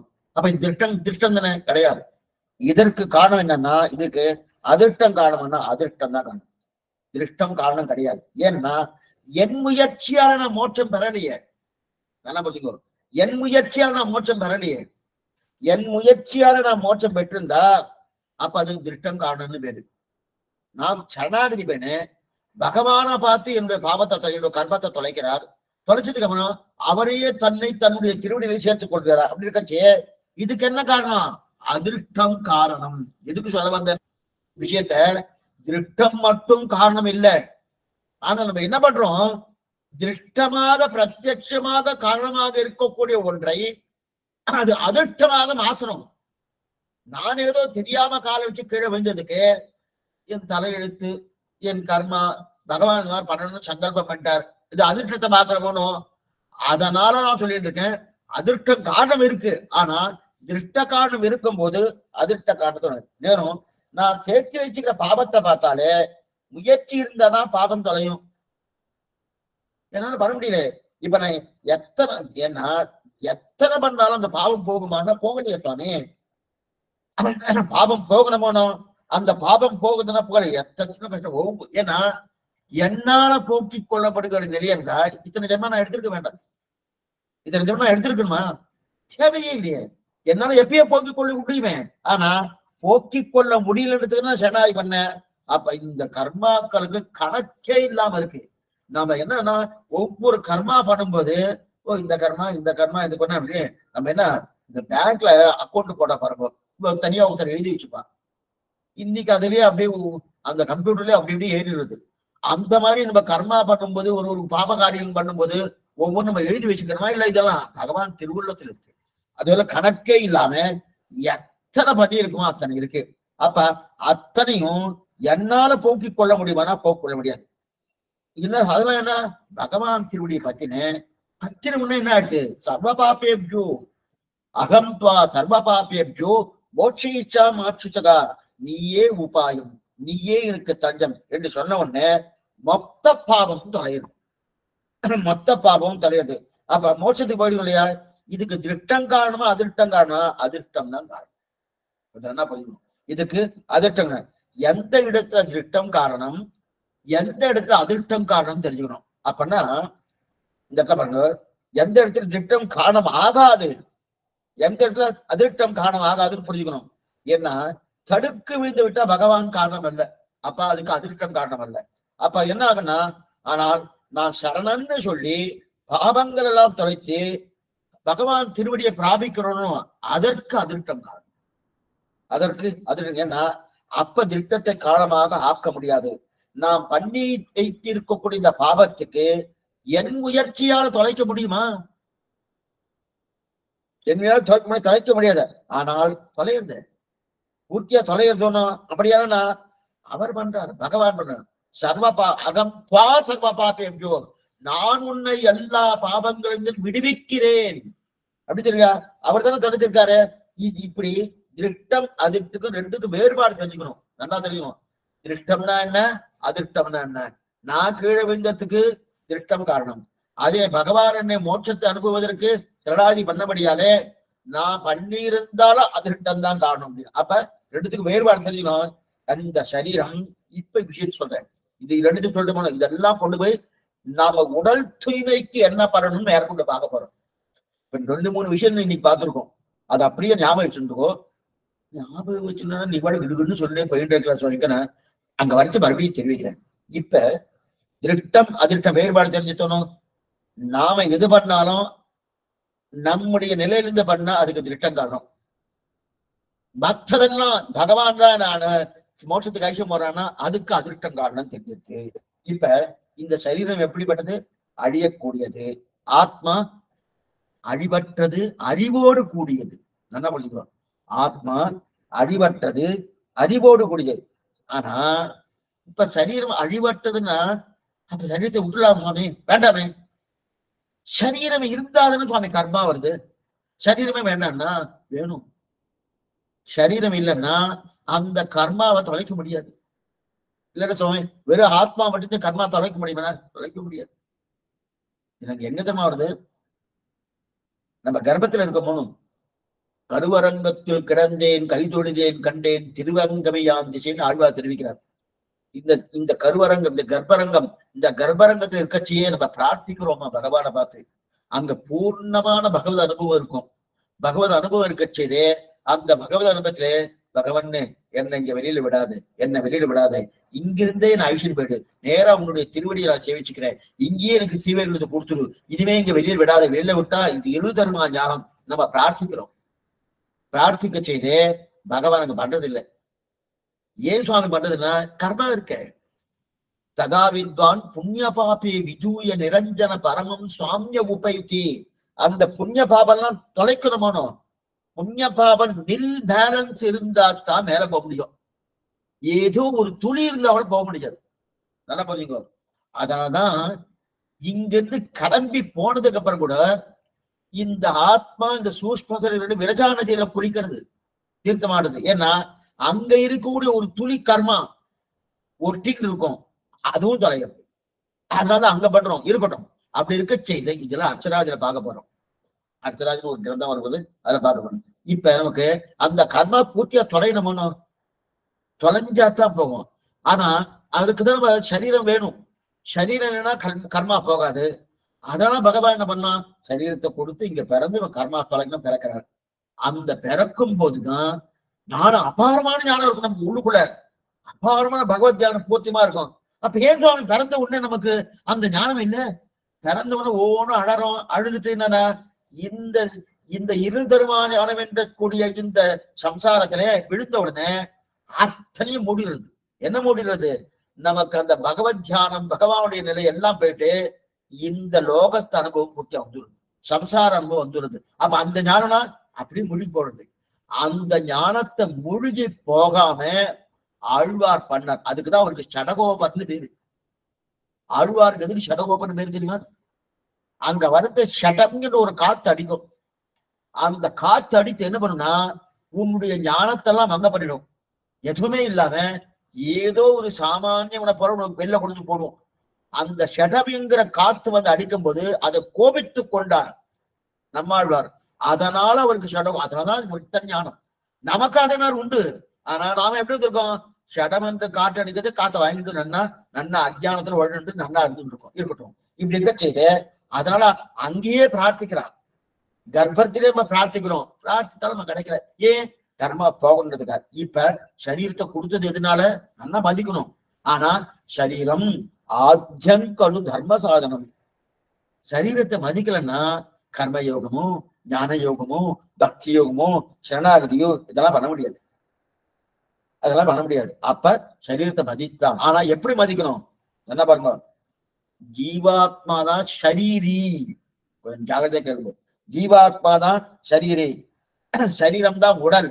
ஜீவாத்மா ஷரீரி அப்படின்னா இந்த உடலை தாங்குபவன் யாரு? ஷரீரி என்று சொல்லக்கூடிய ஜீவாத்மா. இந்த உடலை எடுத்துன்னு பொழுதுதான் தள்ளிவிடுகிறான். அப்ப அடியே இந்த நபருக்கு வரணும். இப்ப என்ன ஆகுதுன்னா, இப்ப இந்த உடலை எடுத்துட்டு ஏதோ கர்மா பண்றேன். ஆனா கர்மா பண்றேன்னு இப்ப இந்த உடல் மாறி மாறி மாறி மாறி வந்துட்டு இருக்கு. எத்தனையோ உடல் இருக்கும். ஆத்மா ஒரே ஆத்மா தான், அதுல மாறுபாடே கிடையாது. இல்ல சுவாமி பூனை ஆத்மா வேறு, யானை ஆத்மா வேறு, எலி ஆத்மா வேறு, மனித ஆத்மா வேறு அப்படிலாம் முடியாது. எல்லா ஆத்மாவும் ஒண்ணுதான். ஆத்மாக்கு அத்தனை பேருக்கு என்ன சுபாவம் தெரியுமா? என்ன சுபாவம்? என்ன சுபாவம்? தாசபூதம். பகவானுக்கு அடிமைப்பட்ட தன்மை எல்லா ஆத்மாவுக்கும் உண்டு. அதான் இயற்கையான தன்மை இருக்கட்டும். அப்படி இருக்க செய்த இப்ப இந்த மாதிரி இந்த சரீரம் என்ன இதுக்கு என்ன சுவாமினா, சரீரம் போயிடுத்து வச்சுக்கேன், இன்னொரு சரீரம் வரக்கூடாது. இப்ப கண்ணன் என்னமா சொல்லியிருக்கிறார், இந்த சரீரம் போனா அழற சுவாமி, எதுக்கு அழறார்? அவன் பிராணம் போயிடுத்து, அவர் உயிர் போயிடுத்தணும். உயிர் போயிடுத்து அழாம என்ன சுவாமி அவர் தன்னா என்னமா பண்ணியிருந்தார் போயிடுத்தனா. கண்ணன் என்னமா தெரிவிக்கிறார், இப்ப ஒரு வேஷ்டி இருக்கு, இந்த வேட்டி கட்டிட்டு இருக்கேன், இதை போட்டு இருக்கணும். அடுத்து ஒரு வருஷம் ஆச்சுன்னா இது கொஞ்சம் கிழிஞ்சிடும். முதல்ல கிழிஞ்சோன்னா ஒரு தையல் போட்டு எத்தனை பண்ணாலும் மறுபடியும் கிழிஞ்சிடும். என்ன பண்ணுவேன் சுவாமி, இந்த வேட்டி தூக்கி போட்டணும், புது வேஷ்டி போட்டுக்கிறேன், வேற வேஷ்டி எடுத்துன்னு வந்துருக்கணும். அப்ப வேற வேஷ்டி கொடுக்கும்போது ஆனந்தமா போட்டுக்கிறணும். அதே போல இந்த ஆத்மா என்ன பண்றது, இந்த சரீரத்துக்கு வயசாயிடுது, இந்த சரீரத்துக்கு எதோ வந்துட்டு இருக்கு. இனி இந்த சரீரத்தால பிரயோஜனம் இல்லை, நிற்க முடியல, நடக்க முடியல, சரியா மூச்சு வாங்குறது, எல்லாம் இது பண்றது, என்னென்ன ரத்த கொதிப்பு அத்தனையும் இருக்கு, என்னென்ன சர்க்கரையோ 400 500 இதெல்லாம் இருக்கு. இனி இந்த சரீரம் பிரயோஜனம் இல்லை. இதே போல சட்டை கிழிஞ்சா போல இந்த வேட்டி கிழிஞ்சா போல தூக்கி போட்டுருவோம். சரீரத்தை தூக்கி போட்டு இன்னொரு சரீரம் எடுக்கிறோம். உடனே இந்த சரீரத்தை தூக்கி போடும்போது அதான் மரணம்னு சொல்றோம். எல்லாரும் அழறா இல்லையா? இப்ப கண்ணன் சொல்றது ஏன் அழறன்னா, சட்டையை தூக்கி போடும்போது, புது சட்டையை போடும்போது நீங்க அழறல சிரிக்கிறல சிரிக்கிற சொல்லுங்க. அப்ப இங்க மட்டும் யாரு அதே போல தருது. ஆனா நமக்கு அந்த மாதிரி இல்ல, அந்த நிலை வர்ணது அந்த மாதிரி நமக்கு என்னன்னா அந்த மாதிரி இல்லையே. பழைய சரீரத்தை தூக்கி போட்ட உடனே புதிய சரீரம் கிடைக்கிறது தான். புதிய சரீரம் கிடைக்கிறது, அது பழைய சரீரம் வேறு. அந்த ஞானமே எனக்கு இல்லையே சுவாமி, அந்த ஞானம் இல்லாதபடி அதனை தெரிய பண்ணிட்டு இருக்கேன். அதான் தெரிகிறது. அப்ப அதுதான் அர்ஜுனா எனக்கு ஏன் புரியலன்னு தெரியலன்னு கண்ணு சொல்றாங்க. இப்ப ஏன் அழறான்னு தெரியல. ஓ, இந்த சட்டை எடுத்து இன்னொரு சட்டை வரப்போகுது, இந்த வேட்டி எடுத்து இன்னொரு வேட்டி வரப்போகுது. வேட்டி தான் சரீரம் வரப்போறது தெரிஞ்சுக்கணும். இதைத்தான் ஆச்சரியமா தெரிவிக்கிறார். 2வது அத்தியாயத்துல 13வது ஸ்லோகத்துல தெரிவிக்கிறார். தேகினாஸ்பின் யதா தேகா கௌமார யவ்வனம் ஜரா. தேகினாஸ்பின் யதா தேகா கௌமாரம் யவ்வனம் ஜரா ததா தேகாந்திர பிராப்திர் தீரதத்திர ந முஷ்யதி. இந்த தேகத்துக்குள்ளே அர்ஜுனா, இந்த தேகத்துக்குள்ளே தேகியான ஜீவாத்மா இருக்கிறார். இந்த தேகம்னா சரீரம். இந்த தேகத்துக்குள்ளே தேகியான ஜீவாத்மா இருக்காங்க. இந்த உடம்பு பிறக்கும் போது இவர் எப்படி இருக்காரு? சிசுவா இருக்காரு. இந்த உடம்பு பிறக்கும் போது சிசுவா இருக்காரு.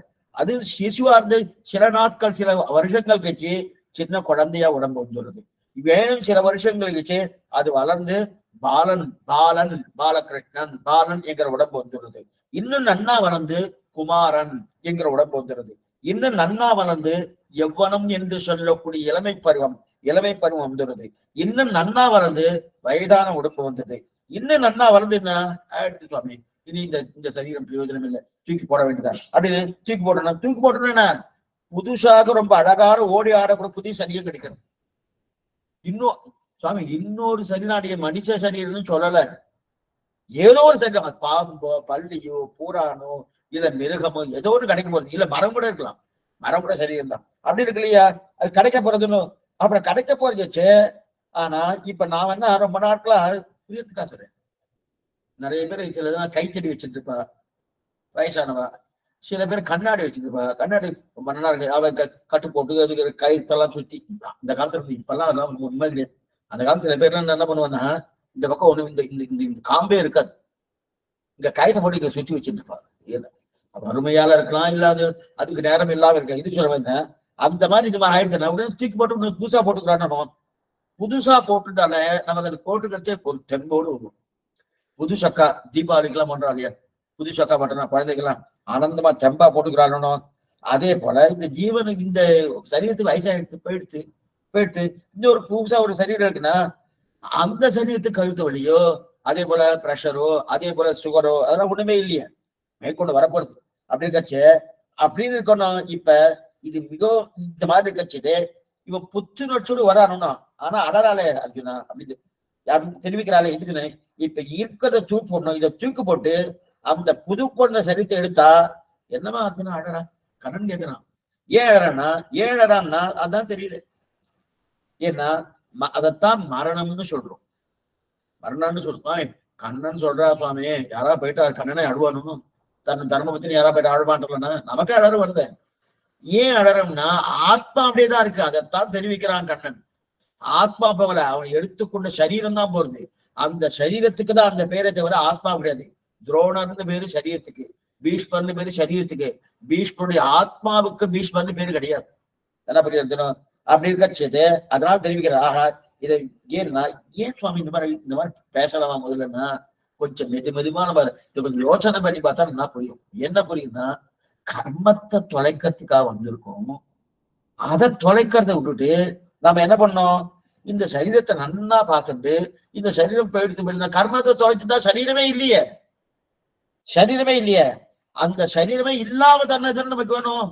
அதை விட்டுட்டு ஆத்மா அழிவற்றது, சரீரம் அழிவோடு கூடிய தெரியுனா உடலுக்கு கொடுக்க வேண்டிய மடுப்பை கொடுக்கணும், நிச்சயம் கொடுக்கணும். அது இல்லைன்னா இன்னென்ன எடுக்க போறது, ஆத்மா அனந்த கோடி காலமா இருக்கார், எத்தனை வருஷம் இல்லைங்க, இன்னும் அனந்த கோடி காலம் இருக்க போற, அப்படின்னா அதுக்கு மேல போயிடுவாருன்னு அர்த்தம் இல்லை. எப்பவுமே நித்தியம்னு சொல்லிட்டோம்னா நிச்சயமா இருக்கிறார், வைகுண்டத்துக்கு போனாலும் அப்படிதான் இருப்பார், அனந்த கோடி காலம் இருக்க போறார். அப்ப இந்த லோகத்துக்கு போனாலும் எங்க போனாலும் நான் நித்தியம், நான் நிச்சயமா இருப்பேன், நான் நிச்சயமா இருப்பேன், எங்கேயும் நிச்சயம். ஆனா நான் அனித்தியமே, நான் என்கிற சப்தத்தை ஆத்மா குறிக்கும், அனித்தியமே. அப்ப ஒவ்வொருவருக்கும் வியாதி வந்த உடனே ஓடுறோம், என்ன ஓடுறது, அவன் வியாதி எதுக்கு வருது, ஆத்மாவுக்கா சரீரத்துக்கு, சரீரத்துக்கு தானே. உடனே யோசிச்சு உடனே ஓடுற போனோம். அப்ப இந்த ஓடும் போது ஆபத்தியான வியாதி வந்த உடனே ஒருத்தர் சொல்றாரு, சரி சுவாமி இதுதானே சுவாமி 4-5 நாட்கள் சரியா போயிடும் அப்படின்னு சொல்லியாச்சுன்னா இவரு உயிருக்கு பயப்படாம அப்படியே இருந்துட்டு இருக்காரு. இல்ல சுவாமி ஏதோ ஆயிடும்னா உடனே வைத்தியரை பார்த்து போயிட்டு இருக்கணும். இதெல்லாம் ஆத்மாவுக்கு உண்டான சிகிச்சையா சரீரத்துக்கு உண்டான சிகிச்சையா, சரீரத்து தான் சரீரத்துக்கு தான். ஏன்னா சரீரம்னா உடம்பு, உடம்புக்கு தான் தெரியும். அதுவும் சில பேர்னா ஆக்சிடென்ட் ஆயிடுச்சுன்னு வச்சுக்கேன், போன உடனே முதல்ல என்ன சொன்னா, சுவாமி உயிருக்கு ஒன்றும் ஆபத்து இல்லை, ஆபரேஷன் பண்ணா போறோம். அப்படி ஒரு சரி நல்லா இருக்கு நல்லா இருக்கு. உயிருக்கு ஒண்ணு ஒரு உயிர்னா என்ன, இந்த இடத்துல எதிர சரீரம் போயிடும், ஆத்மா அப்படிதான் இருக்கு, சரீரம் போடுது.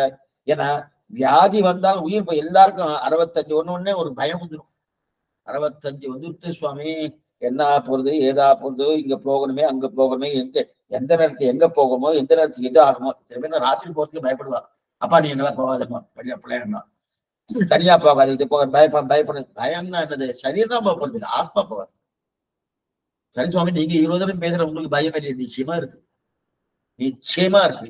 அந்த நிலைக்கு நம்ம வரல. கண்ணன் சொல்லிட்டு இருக்காரு, கண்ணனுக்கு அந்த நிலை இருக்கு, நமக்கு அந்த நிலைக்கு வந்துட்டோம்னா கண்ணன் திரும்ப திரும்ப இதை போடுறது, இது சொல்றது எதுக்குன்னா சரீரம் அழிவோடு கூடியது, ஆத்மா அழிவற்றதுன்னா அப்படின்னா ஆத்மா அறிவோடு கூடியது, அழிவு இல்லாது. இந்த ஆத்மா திருத்தி தன் உடலை தூய்மையாக ஆக்கணும். ஆக்கணும்னா அதற்கு செய்ய வேண்டியது என்ன? சரி சுவாமி இப்ப ஆத்மாவுக்கும் சரீரத்துக்கும் வேறுபாடு பார்த்துட்டோம். திருட்டம் அதிருஷ்டத்துக்கு வேறுபாடு பார்த்துடும். இப்ப செய்ய வேண்டியது என்ன? இப்ப 3ஆ பிரிக்கிறார். இனிமே ஜாகிரதை, 3ஆ பிரிக்கிறார். முதல்ல நமக்கு தெரிஞ்சு கொள்வது, அதாவது திருஷ்டமாக என்னென்ன செய்யணும் முதல்ல தெரிஞ்சுக்கணும். திருஷ்டம் என்ன? நம் கண்ணால பார்க்கக்கூடியதான் திருஷ்டம்னு பார்த்தோம். அந்த திருஷ்டமாக என்னென்ன செய்யணும், அதன் பிறகு தெரிஞ்சதும் தெரியாமலும், அதாவது கொஞ்சம் எனக்கு தெரியும் இருப்பினும் கொஞ்சம் புரியலன்னு வச்சுக்கோ, இது 2வது. நன்னா பிரத்யட்சமா தெரியறது என்ன பண்ணணும்னு முதல் நிலை. கொஞ்சம் தெரிஞ்சிருக்கு சுவாமி, கொஞ்சம் தெரியாம இருந்திருக்கு அப்படின்னு புரியலன்னா ஆனாலும் பண்றமோனோ, அது ஒரு நிலை. அடுத்தது திருஷ்டமும் அதிருஷ்டமும் கலந்து இருப்பது. திருஷ்டமும் அதிருஷ்டமும் கலந்து, அதான் 2வது வகை. திருஷ்டம்னா நான் பிரத்யட்சமா பாக்குறேன், அதிருஷ்டம்னா பகவான் கர்மா இதையும் பாக்குறோம்னா இது 2வது வகை. அடுத்து 3வது வகைன்னா மொத்தமா அதிருஷ்டம். அப்ப 3 வகை. முதல் திருஷ்டம் பிரத்யட்சமா பார்க்கறது, 2வது திருஷ்டம் அதிருஷ்டம் 2ம் கலந்து பார்ப்பது, 3வது வெறும் அதிர்ஷ்டம். இந்த 3ஐயும் பார்க்கணும்.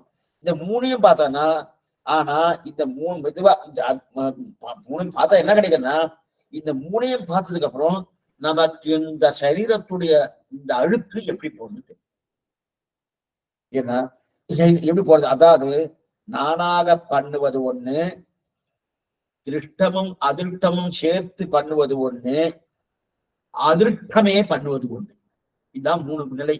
இந்த 3 நிலை நல்லா ஞாபகம் இருக்கும். நானாக பண்ணுவதுதான் திருஷ்டம், நானும் மற்றவாளும் இல்லது அதிருஷ்டமும் சேர்ந்து பண்றதுதான் திருஷ்டம் அதிருஷ்டம். அதிருஷ்டம் மட்டும் பகவான் மட்டும் பண்றாரு, அது ஒண்ணு. இந்த 3 இருக்கணும். இந்த 3 ஆனா என் கண்ணுக்கு தெரியல நடக்கிறது சுவாமி, அதான் அதிருஷ்டம் அப்படின்னு சொன்னது இன்னொரு தடவை ஞாபகம் வச்சுக்கிறேன். என்ன ஞாபகம் என்ன பார்த்துக்கோ, அதாவது திருஷ்டமானது காரணமாகும் போது அதிருஷ்டத்தை காரணமாக்கப்படாது. என்ன பண்ணிக்கணும், பிரத்யட்சமா இதுக்கு பகவான் காரணமோ எத்தையோ காரணம் சொல்லப்படுது. என்னுடைய கவனக்குறைவால் அது நடந்தது, அது தெரிஞ்சுக்கணும், அதுதான் சொல்லப்படாது. ஆனா அதிருஷ்டத்தினால் காரணம் நடக்காது நான் சொல்லல. ஆனா அதிருஷ்டத்தினால் காரணம் உண்டு, பகவான் இருக்கிறார், காரணம் உண்டு. காரணம் இருந்தும் சொல்லியாச்சு கூட, திருஷ்ட காரணம் இருக்கும் போது அதிருஷ்ட காரணம் சொல்லப்படாது. இப்ப அது இதை 2-3 தடவை உங்களுக்கு சொல்லிட்டேன். இதை சொல்லும் போது உங்களுக்கு என்ன தோணுன்னா, அப்ப பகவானுக்கு இதுக்கு சம்பந்தம் இல்லைன்றாரா, சம்பந்தம் இல்லைன்றாரா அப்படின்னா சம்பந்தம் உண்டு. இப்ப இவரு நாஸ்திகம் பேசுறாரா சந்தேகம் வந்துடும். ஒண்ணும் இல்லை, அப்படியே கடவுள் இல்லை, நாஸ்திகம் இல்லை, நாஸ்திகவாதம் எல்லாம் சொல்ல எல்லாமே உண்டு. ஆனா திருஷ்டம் இருக்கும்போது, என்னுடைய குறைவால் பண்ணும் போது அதை கொண்டு போய் நம்ம அவர்கிட்ட கொண்டு போய் சேர்க்க முடியாது. நான் சரியா பண்ணல சுவாமி, நான் சரியா பண்ணியிருந்தா எதுக்காக பண்ணப்படுது, அதனால நான் பண்ணாதபடியால அப்படின்னு தெரிவிக்கா இல்லையா. இப்ப சரி சுவாமி, அது மாதிரி சொல்ல வேண்டாம். ஆனால் எல்லாம் பண்றது பார்க்கணும். இப்ப நாம் மொத்தமாக அவர் தலையில எல்லாமே சேரும். பகவான் தள்ள மொத்தமா அவர் தள்ள போடலாமா, போட முடியாது. அப்ப கடைசியில நம்மை நாமே திருத்திக் கொள்ளணும். இது முதல் பகுதி. இப்ப முதல் பகுதி நம்முடைய அழுக்கு என்ன, அந்த அழுக்கு எப்படி போக்கிறது. இதுல முதல் பகுதியில் என்ன தெரியுமா, ஆகார நியமம். ஆகார நியமம் அப்படின்னா இது முக்கியமான பகுதி. உடல் ஆரோக்கியமாக இருக்கணும்னா அதற்கு அழுக்கு வரப்படாது. உடம்பு ஆரோக்கியமா இருக்கணும்னால அதுக்கு அழுக்கு வரப்படாது. அப்புறம் நான் செப்பா இருக்கணும்னால ஆகார சுத்தி ரொம்ப முக்கியம். நம்ம சாப்பிடக்கூடிய வஸ்து இருக்கு இல்லையா, அந்த சாப்பிடக்கூடிய வஸ்து ரொம்ப முக்கியம். எது யாரை சாப்பிடணும், அதாவது நாம் ஆகாரத்தை சாப்பிடணுமா அல்லது ஆகாரம் நம்ம சாப்பிடணுமா. இதே நான் புதுசா சொல்லிருக்காரு. ஆகாரத்தை நாம சாப்பிடணுமா, ஆகாரம் நம்ம சாப்பிடணும்னா என்ன அர்த்தம், அன்னம் இருக்கு இல்லையா, அன்னம் அன்னம் பகுகுர் மீத அன்னம்னு சொல்றோம்னா, அன்னம் என்கிற பெயரை ரொம்ப வேடிக்கையான பெயர். அன்னம் அண்ணனா அத்தே திசபூதானி தஸ்மாத் அன்னம் தசுச்சதயதி, இது உபநிஷத் சொல்றது. அச்சதே திசபூதானி தஸ்மாத் அன்னம் தசுச்சதயதி தஸ்மாத்மா ஏ தஸ்மாத் அன்னமயமயாது தன்யோந்தர ஆத்மா பிராணமயாது தேனைஷ பூர்ணகா ததா வேத வித வேத அப்படின்னு உபநிஷத் சொல்றது. தைத்திரிய உபநிஷத் தெரிவிக்கிறது. அதுல என்ன தெரியுது, அத்தியசே திசபூதானி தஸ்மாத் அன்னம் தசுச்சதயதி அப்படி தெரிவிக்கிறது.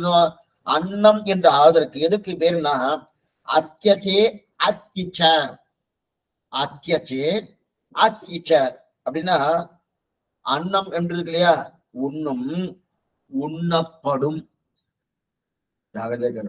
உண்ணும் உண்ணப்படும் அப்படின்னா அன்னத்தை அளவோடு சாப்பிட்டால் உண்ணப்படும், அளவில்லாமல் சாப்பிட்டால் உண்டு விடும். புரியல சுவாமி? அளவோடு சாப்பிட்டா உண்ணப்படும், அளவு இல்லாமல் சாப்பிட்டா உண்டு விடும். அப்படின்னா அன்னத்துக்கு இருக்கும் பெருமை என்ன தெரியுமா? அளவோடு சாப்பிடும் வரையில அதை நாம் சாப்பிடலாம், அளவோடு சாப்பிட்டோம் வச்சுக்க அதை நாம் சாப்பிடலாம்.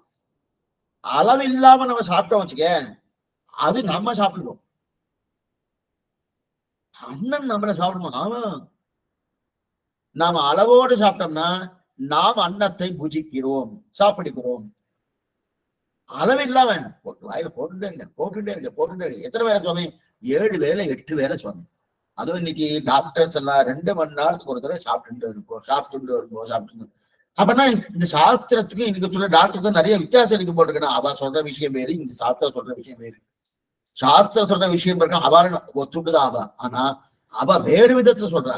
ஆனா அவ 2 மணி நேரத்துக்கு கூட சாப்பிடுங்க இவ்வளவு சாப்பிட சொல்லல. அவ 2 வேளை என்ன சாப்பிடுறியோ அத 6 பாகமா பண்ணிட்டு பண்ணி. ஏன் சுவாமி? உனக்கு அவ்வளவுதான் உனக்கு உடம்பு. அந்த ஏன்னா நமக்கு உடம்பு நன்னா 2 வேளை சாப்பிடறதான் பகவான் நன்னா கொடுத்துறாரு. ஒரு வேளை நன்னா சாப்பிடலாம். கேரளா எல்லாம் போனேன்னு வச்சுங்க, அவெல்லாம் சாப்பிடச்சு 4 நாள் பட்டி இருக்கக்கூடிய தன்மையவாள் கொண்டு 4 நாள் சேர்த்து சாப்பிடுவாளாம். இது எங்க ஈட்டி இந்த வியாக்கியானத்தை எடுத்திருக்காரு. இதுதான் திருமங்கை ஆழ்வார்க்கும் நம்ம ஆழ்வார்க்கும் இவருடைய வித்தியாசம் எடுத்திருக்காரு. ஏன்னா அவர் நன்னா பகவானை விட்டு பிறஞ்சி நன்னா பாடவும் பாடுவார். ஆனா திருமங்கை ஆழ்வாரை விட்டு பிரிஞ்சு இருக்க முடியாது. அவரால் எதா இருக்குன்னா அப்பப்ப எவ்வளோ அப்பப்ப அவருக்கு இருந்துட்டு இருக்குன்னு தெரிவிக்கிறாரு. எதுவும் சொல்ல வந்தேன்னா, அப்ப அன்னத்தை அளவோடு சாப்பிட்டோம்னா நாம அதை சாப்பிடலாம், அளவுக்கு மிஞ்சி சாப்பிட்டோம் வச்சுக்க அது நம்ம சாப்பிடணும். அப்படின்னு அர்த்தம் சொன்ன வாழ்க்கைக்காக சாப்பிடணுமே தவிர சாப்பிடறதுக்காக வாழப்படாது. வாழ்க்கைக்கு சில பேரு இந்த இடத்துல நல்லா இருக்கு சுவாமி, இது நல்லா இருக்கு, இது நல்லா இருக்கு, ஒவ்வொன்னா சொல்லிட்டு கல்யாணம் அது பண்ணவே படாது. அதுவும் இன்னைக்கு போஜனசாலை இன்னைக்கு அங்கங்க திறந்து வச்சிருக்கா பாருங்க. அவ எல்லாம் எப்படின்னா இது நல்லா இருக்கு, இந்த தேசத்து உணவு, நம்ம பாரத தேசத்து உணவுல அதுலயும் வைதிகமான உணவு தான் இருக்கிறது உயர்த்தி.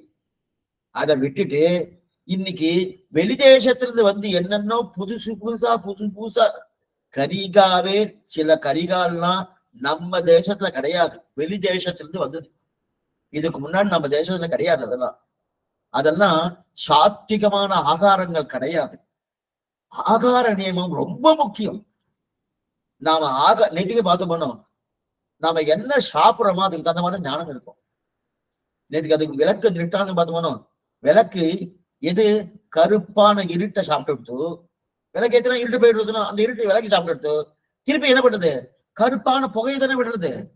அப்ப எதை சாப்பிடுறதோ அதனுடைய பண்பு தானே வெளில வருது. அதே போல நான் எதை சாப்பிடணும் அதோட பண்பு தான் வெளில வரும். தமோகுணம் இருக்கக்கூடிய வஸ்துவை சாப்பிட்டா தமோ குணம் தான் இருக்கும், ரஜோகுணம் இருக்கக்கூடிய வஸ்துவை சாப்பிட்டா ரஜோகுணம் தான் இருக்கும், சத்துவகுணம் இருக்கக்கூடிய வஸ்துவை சாப்பிட்டா சத்துவகுணம். இது சொல்றது என்ன அப்படின்னு தெரிவிக்கிறேன். அதுவும் இன்னைக்கு ஞாயிற்றுக்கிழமை வந்துதான் போறோம். அது குடும்பத்திலே எனக்கு எல்லாம் பெரிய வேலை பண்றாங்க. இன்னைக்கு நம்ம வீட்டுல கிடையாது, அங்க போயிடலாம். அங்க அதுக்காக நான் 10,000 ரூபாய் செலவு அத்தனை குடும்பத்தோடு போயிட்டு அது என்னமா ஏது என்னென்ன உண்டோ அவன் என்ன பண்ணலாம் ஏது பண்ண அது இல்லைன்னா வாழ்க்கையே இல்லை. அந்த அளவுக்கு சொல்றோம்னா அது தப்பான நினைவு.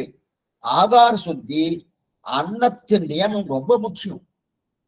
அன்ப நியமம் ரொம்ப முக்கியம். ஏன்னா இப்ப நான் சொல்ல போறதுல உங்களுக்கு கேட்டாலே கொஞ்சம் உங்களுக்கு என்ன சுவாமி இவரு இந்த மாதிரி சொல்லிட்டு இருக்காரு, இவர் ஏன் இந்த மாதிரி காலட்சேபம் சொல்லிட்டு இருக்காரு உங்களுக்கு தோணும். ஏன்னா 5 நிமிஷம் தான் சொல்ல போறேன், அதை சொன்னீங்கன்னா கேட்டுங்க. அதாவது கண்ணன் சொன்ன விஷயத்தான் அடிய சொல்றேன். அடிய எதுவும் புதுசா சொல்லவே மாட்டேன். தெரியாது, முதல்ல புதுசா சொல்றதுக்கு அடிக்க தெரியுமா ஒன்றும் தெரியாது. அடிய என்ன தெரியுமா, ஜெராக்ஸ் காப்பி தான் உங்களுக்கு பண்றேன். அது என்னவா சுவாமின்னா அங்க அவர் என்ன சொன்னாரோ அதை வந்து ஜெராக்ஸ் எடுத்தா அப்படியே படி பழகணும், அதைத்தான் உங்களுக்கு பண்ணிட்டு இருக்கேன். அடியே எனக்கு ஒண்ணுமே தெரியாது. கண்ணன் என்ன சொன்னாரோ அதை அப்படியே திருப்பி சொல்றேன். அவர் சொல்லி வச்ச ஸ்லோகத்தை திருப்பி சொல்றேன். ஏதாவது கோச்சுக்கணும்னா என்ன கண்ணன் தான் கோச்சுக்கணும், அடியன் இல்லை. ஏன்னா அவர் சொன்னிருக்காரு அவர் சொன்னதை திருப்பி சொல்லுங்க.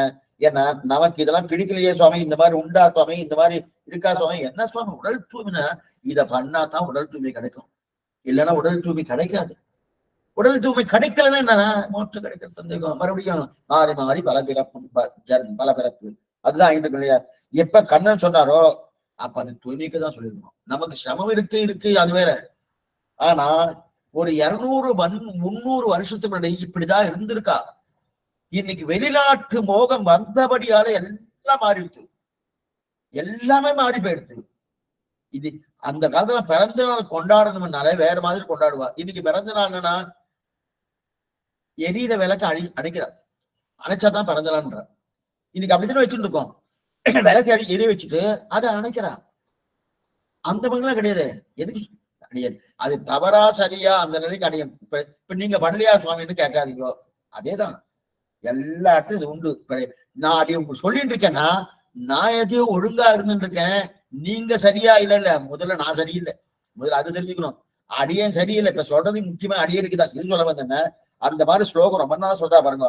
யுக்த ஆகார விகாரஸ்ய யுக்த சேஷ்டஸ்ய கர்மசு யுக்த ஸ்வப்ன அவபோதஸ்ய யோகே பவதி துக்கதகா. 6வது அத்தியாயத்துல 17வது ஸ்லோகம். அதனால உங்களுக்கு எங்கிருந்து எடுத்திருக்கேன்னு சொல்லியிருக்கேன். 6வது அத்தியாயத்துல 17வது ஸ்லோகம். யுக்த ஆகார விகாரஸ்ய யுக்த சேஷ்டஸ்ய கர்மசு யுக்த ஸ்வப்ன அபபோதஸ்ய யோகே பவதி துக்கதகா. அப்படின்னா என்ன அர்த்தம்னா, ஒருத்தருக்கு யோகம் நன்னா பண்ணணும்னு நினைச்சா உடம்பு நன்னா இருக்கணும். யோகம்னா என்ன, நன்னா உடம்பா தான் பண்ண முடியும். உடம்பு நன்னா இருக்கணும். உடம்பு நன்னா இருந்தா மட்டும் போது உள்ளவன் நன்னா இருக்கணும், திடகாத்திரமான உள்ளமா இருக்கணும், அதுவும் ஆனந்தமான உள்ளமா இருக்கணும். அதே போல ஆத்மாவும் ஆனந்தமா இருக்கணும் இல்லையா, உறுதியான உள்ளம் இருக்கணும் போனோம். அந்த இதெல்லாம் எங்க இருக்கு, அதற்கு மேலதான் ஆனந்தமான ஆத்மா இருக்கணும். அப்பதான் அவருக்கு யோகமே வரும் அப்படின்னு எங்க தெரிவிக்கிறாரு. அந்த 6வது அத்தியாயம் 17வது ஸ்லோகத்தை தெரிவிக்கிறார். ஆனா அதுக்கு முன்னாடி 16வது ஸ்லோகத்துல ந அதி அஸ்தயோகோஸ்தி ந ஏகாந்தம் அனஸ்ததகா நத அதி சொப்னசீரஸ்ய ஜாகிரதோ நவயேவ அர்ஜுனாக. அப்படின்னா இந்த 2 விஷயம் சொல்றாரு. ஒருத்தர் ரொம்ப பட்டினி கிடக்கிறான்னு வச்சுக்கேன், ரொம்ப பட்டினி இருக்காரு. எப்படி பட்டினி இருக்காருன்னா மாசம் 30 நாள் 25 நாள் பட்டினி இருக்கார் சுவாமி. அப்படி 25 நாள் பட்டினி இருந்தா அவருடைய உடல் கட்டுப்பாட்டுல இருக்குன்னா இருக்காது. இப்ப அவருக்கு யோகம் வரும்னா யோகம் வரவே வராது. இப்ப பட்டினி இருக்கப்படாத நிலை இருக்கலாம். 30 நாள் 25 நாள் பட்டினி இருப்பேன் இருக்கப்படாது. அப்பனா அந்த உடல் கட்டுப்பாட்டுல இருக்குமா சுவாமி. எழுந்தாலே நிக்கிறாரு, கீழே விளையாடுற காலாடும் நெஞ்சழியும் கண்குழலும். ஆழ்வாருக்கு அந்த மாதிரி இருக்குன்னா அவர் பகவத் பக்தியால் அந்த மாதிரி ஆயிட்டாரு. ஏன்னா இவருக்கு என்ன உடம்பே சரியில்லையே, அப்படி போயிருக்கணும். அப்ப தூய்மையா இருக்கணும்னா அவர் பட்டினி இருக்கணும். அதுக்குன்னு 25 நாள் பட்டினியா. அதனால கண்ணன் அதை ஒத்துக்கல. என்ன பண்றாருன்னா அனஸ்னன் அனஸ்ததைகி அனஸ்னன் உண்ணாமலே இருப்பவனுக்கு யோகம் கை கூடாது அர்ஜுனா. உண்ணாமலே யாரு சாப்பிடாம இருக்காலும் அவளுக்கு யோகம் கை கூடுமான கை கூடாது அர்ஜுனா. அவனுக்கு ஏன் கை கூடாதுன்னா அவனுக்கு உடம்பே சரியில்லையே, தெம்பா இல்லையே, அதனால அவனுக்கு கை கூடாது. எத்தனையோ நிறைய அதே போல இப்ப நிறைய சாப்பிட்டுருக்கான், நிச்சயம் நன்னா சாப்பிட்டுருக்கான், 4 வேளை 5 வேளை சாப்பிடுறான், அவனுக்கும் யோகம் கை கூடாது. இது நல்லா பாத்துக்கோ. இப்ப நம்ம என்ன சொன்னோம், சாப்பிடாம இருந்தா கை கூடாதுன்னு சொல்லிட்டு அப்ப நன்னா சாப்பிடும் போட்டுக்குன்னு அதுவும் கிடையாது. நன்னா சாப்பிடணும், நன்னா சாப்பிடணும்னா 4 வேளை 5 வேளை சாப்பிடணும் வச்சுக்க, அவனுக்கும் யோகம் கைவிடாது.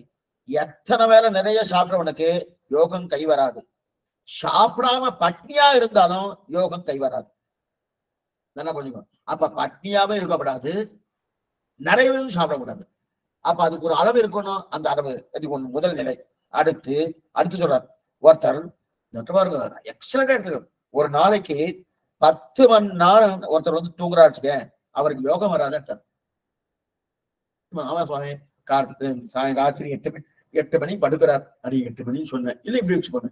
ராத்திரி 10 மணி படுக்கிறார், காத்தால 8 மணிக்கு எழுதுகிறார். அப்ப 10 மணி நேரம் தூங்கணும். அந்த மாதிரி 10 மணி நேரம் தூங்குறவாளுக்கு யோகம் கை வராதுன்னு. சரி சுவாமி, தூங்காமலே இருந்தாலும் யோகம் வராது, சாப்பிடாம இருந்தாலும் யோகம் வராது, நிறைய சாப்பிட்டாலும் யோகம் வராது, தூங்காம இருந்தாலும் யோகம் வராது, 10 மணி நேரம் தூங்கினாலும் யோகம் வராதுன்னாரு. அப்ப என்னன்னா தூக்கத்தை கொஞ்சம் குறைச்சிட்டு வரணும்.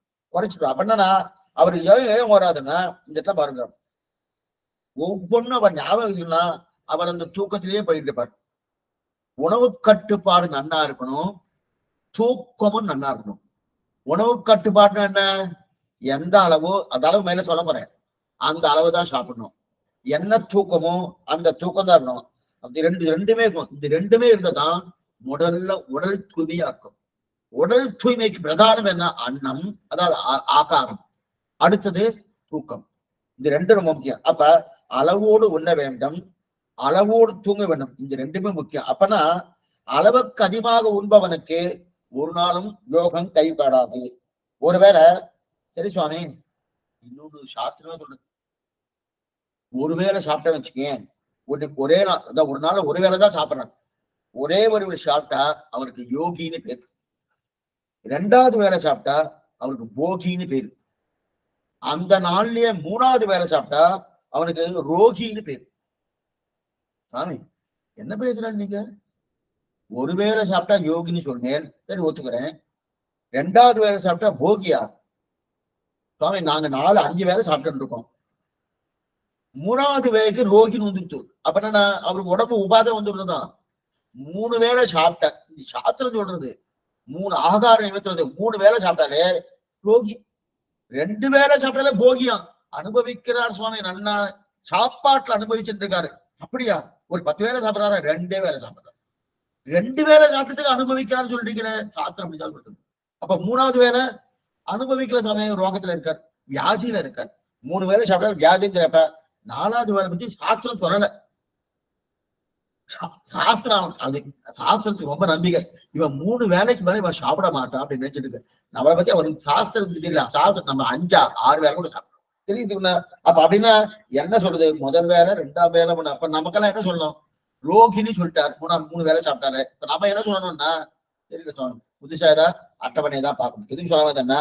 அப்ப 4 வேலை உண்ணுன்னு சொல்லவே. அந்த நாட்கள்ல காத்தால 10:30-11 மணிக்கு சாப்பிடுவார்.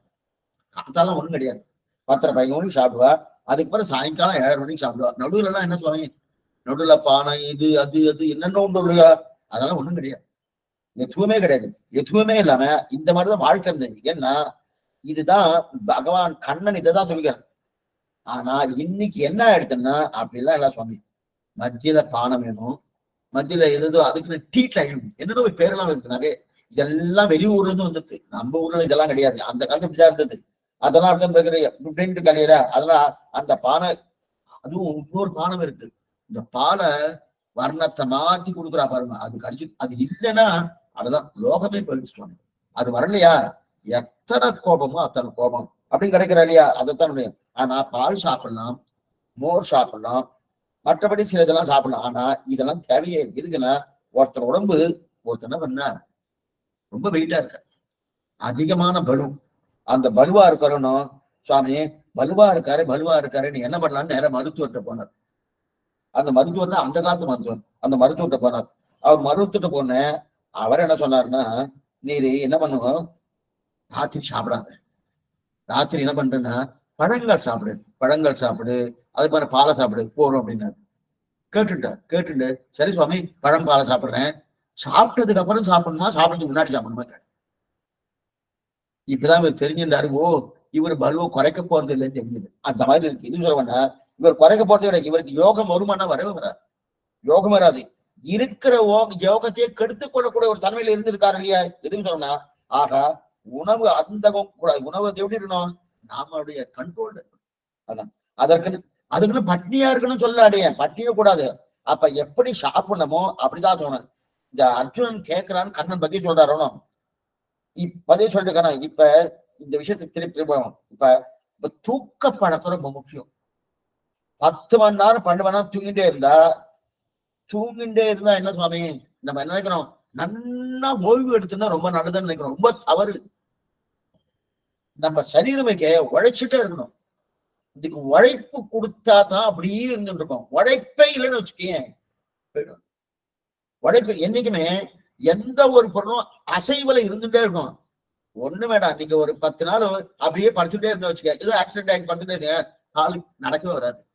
ஏன்னா அதோட அசைவே இல்லையே. ஓய்வு ஓய்வு இதுக்கு தெரியுமா ஓய்வு? அந்த காலத்துல கர்ப்பிணி பெண்களுக்கு ஓய்வு கொடுக்க மாட்டோம், அது வேற மாதிரியான ஒரு அசைவு இருக்குன்னு வச்சுக்கோ. இன்னைக்கு அதெல்லாம் மாறி போயிடுச்சு. இருக்கட்டும், அப்படி இருக்க செய்து அப்ப ஓய்வு ஓய்வுன்னா சில பேர்லாம் என்ன பண்ணுவா, சுவாமி இதான் வந்திருக்காரு, சுவாமி இதான் வந்த காத்தால இப்பதான் எழுந்திருக்காரு, எழுந்த உடனே ரொம்ப டயர்டா இருக்காரு, ரொம்ப அசதியா இருக்கும் போட்டிருக்கு, எழுந்து கொட்டாய் விட்டுட்டு உள்ள பெட்ரூம்ல இருந்து வெளில வந்துட்டு இருக்காரு, வந்துட்டு இருக்க கொட்டாய் விட்டு வரத பாச்சா ரொம்ப அசதியா இருக்கும் போட்டிருக்கு, நீங்க போய் படுத்துக்கோ, கொஞ்சம் ஓய்வு எடுத்துக்கொண்டு. என்ன சுவாமி இதுக்கு என்ன பிரயோஜனமே இல்லை. அப்பன்னா 10 நிமிஷம் பேசினதுக்கே விடுதலையா, ஓய்வு எடுத்துக்கோ நினைக்கிறாடியா. எழுந்து உழைக்கணுமே தவிர ஒழுங்கு கூடாது. உழைப்பு நல்லா இருக்கும். என்னைக்குமே சரீரத்துக்கு உழைப்பு இல்லைன்னா சரீரம் ஒழுங்கா இருக்காது, ஒழுங்கா இருக்கவே இருக்காது. அதைத்தான் அப்ப மறுபடியும் மறுபடியும் மறுபடியும் என்ன உழைச்சுட்டு இருக்கணும். அதனால என்ன, ரெண்டாவது இவ என்ன பண்ற, நன்னா தூங்குறது மாத்திரம் இல்ல, பகல்ல தூக்கமே கூடாது. சாஸ்திரம் சம்மதிக்கவே இல்லை, பகல்ல தூக்கமே கூடாது. அதை பத்தி ரொம்ப தெளிவா சொல்றது, பகல்ல தூங்கினா 6 வியாதிகள் வருதான். பகல்ல தூங்கினா 6 வியாதிகள் வருதான். ஒருத்தர் ரோகின்னு சொல்வதற்கு, அந்த வியாதி பீடித்தம் சொல்றதுக்கு 6 காரணங்கள் இருக்கான். இவருக்கு வியாதி இருக்கா சுவாமி, அந்த வியாதி வர்றதுக்கு 6 காரணங்கள் இருக்கின்றாரு.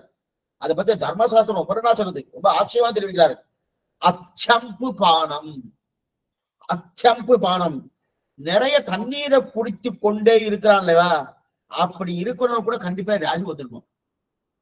என்னமா சுவாமி, இன்னைக்கு மருத்துவர் சொல்ற தண்ணீர் அளவோடு கூடி அப்படின்றார். அன்னைக்கே அவனுக்கு சாஸ்திரம் சொல்லிச்சு, நிறைய தண்ணீரா குடிச்சுட்டு இருக்கான், எதுவும் சாதம் உள்ள போல தண்ணீரா குடிச்சிருக்கான், அவனுக்கு கண்டிப்பா வியாதி வந்துடும். கட்டாயம் தண்ணீர் குடிக்கணும், ஆனா எந்த அளவோடு குடிக்கணும் அந்த அளவோடு குடிக்கணும். தண்ணீர் குடிக்க, நிறைய தண்ணீர் குடிக்க விட, அதற்கு நெய் இப்படி இல்லை. அடுத்து இன்னொன்று பாருங்க, இன்னைக்கு நொறுக்கு தீனி, நொறுக்கு தீனினா இன்னைக்கு நிறைய அங்கங்க பேக்கெட்ல வந்துருக்கு. அவ என்ன வேணும் சுவாமி, எல்லாமே என்ன வேணும் எல்லாமேன்னா, முந்தியெல்லாம் இந்த சப்பாத்தி எல்லாம் அப்பப்ப ஃப்ரெஷ்ஷா பண்ணிட்டாதான் உண்டு. இன்னைக்கு அப்படி இல்லை, அதையும் நல்லா பேக் பண்ணி அனுப்பிச்சுடுறான். இவர் கொண்டு வர வேண்டியது, அதை கொஞ்சம் சூடு பண்ணிக்க வேண்டியது, அப்படி சாப்பிடுவோம்.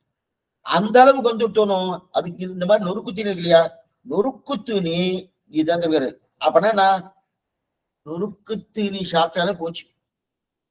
நறுக்கு தெரிந்தா போல 2 அடையாளம் வந்துடும்.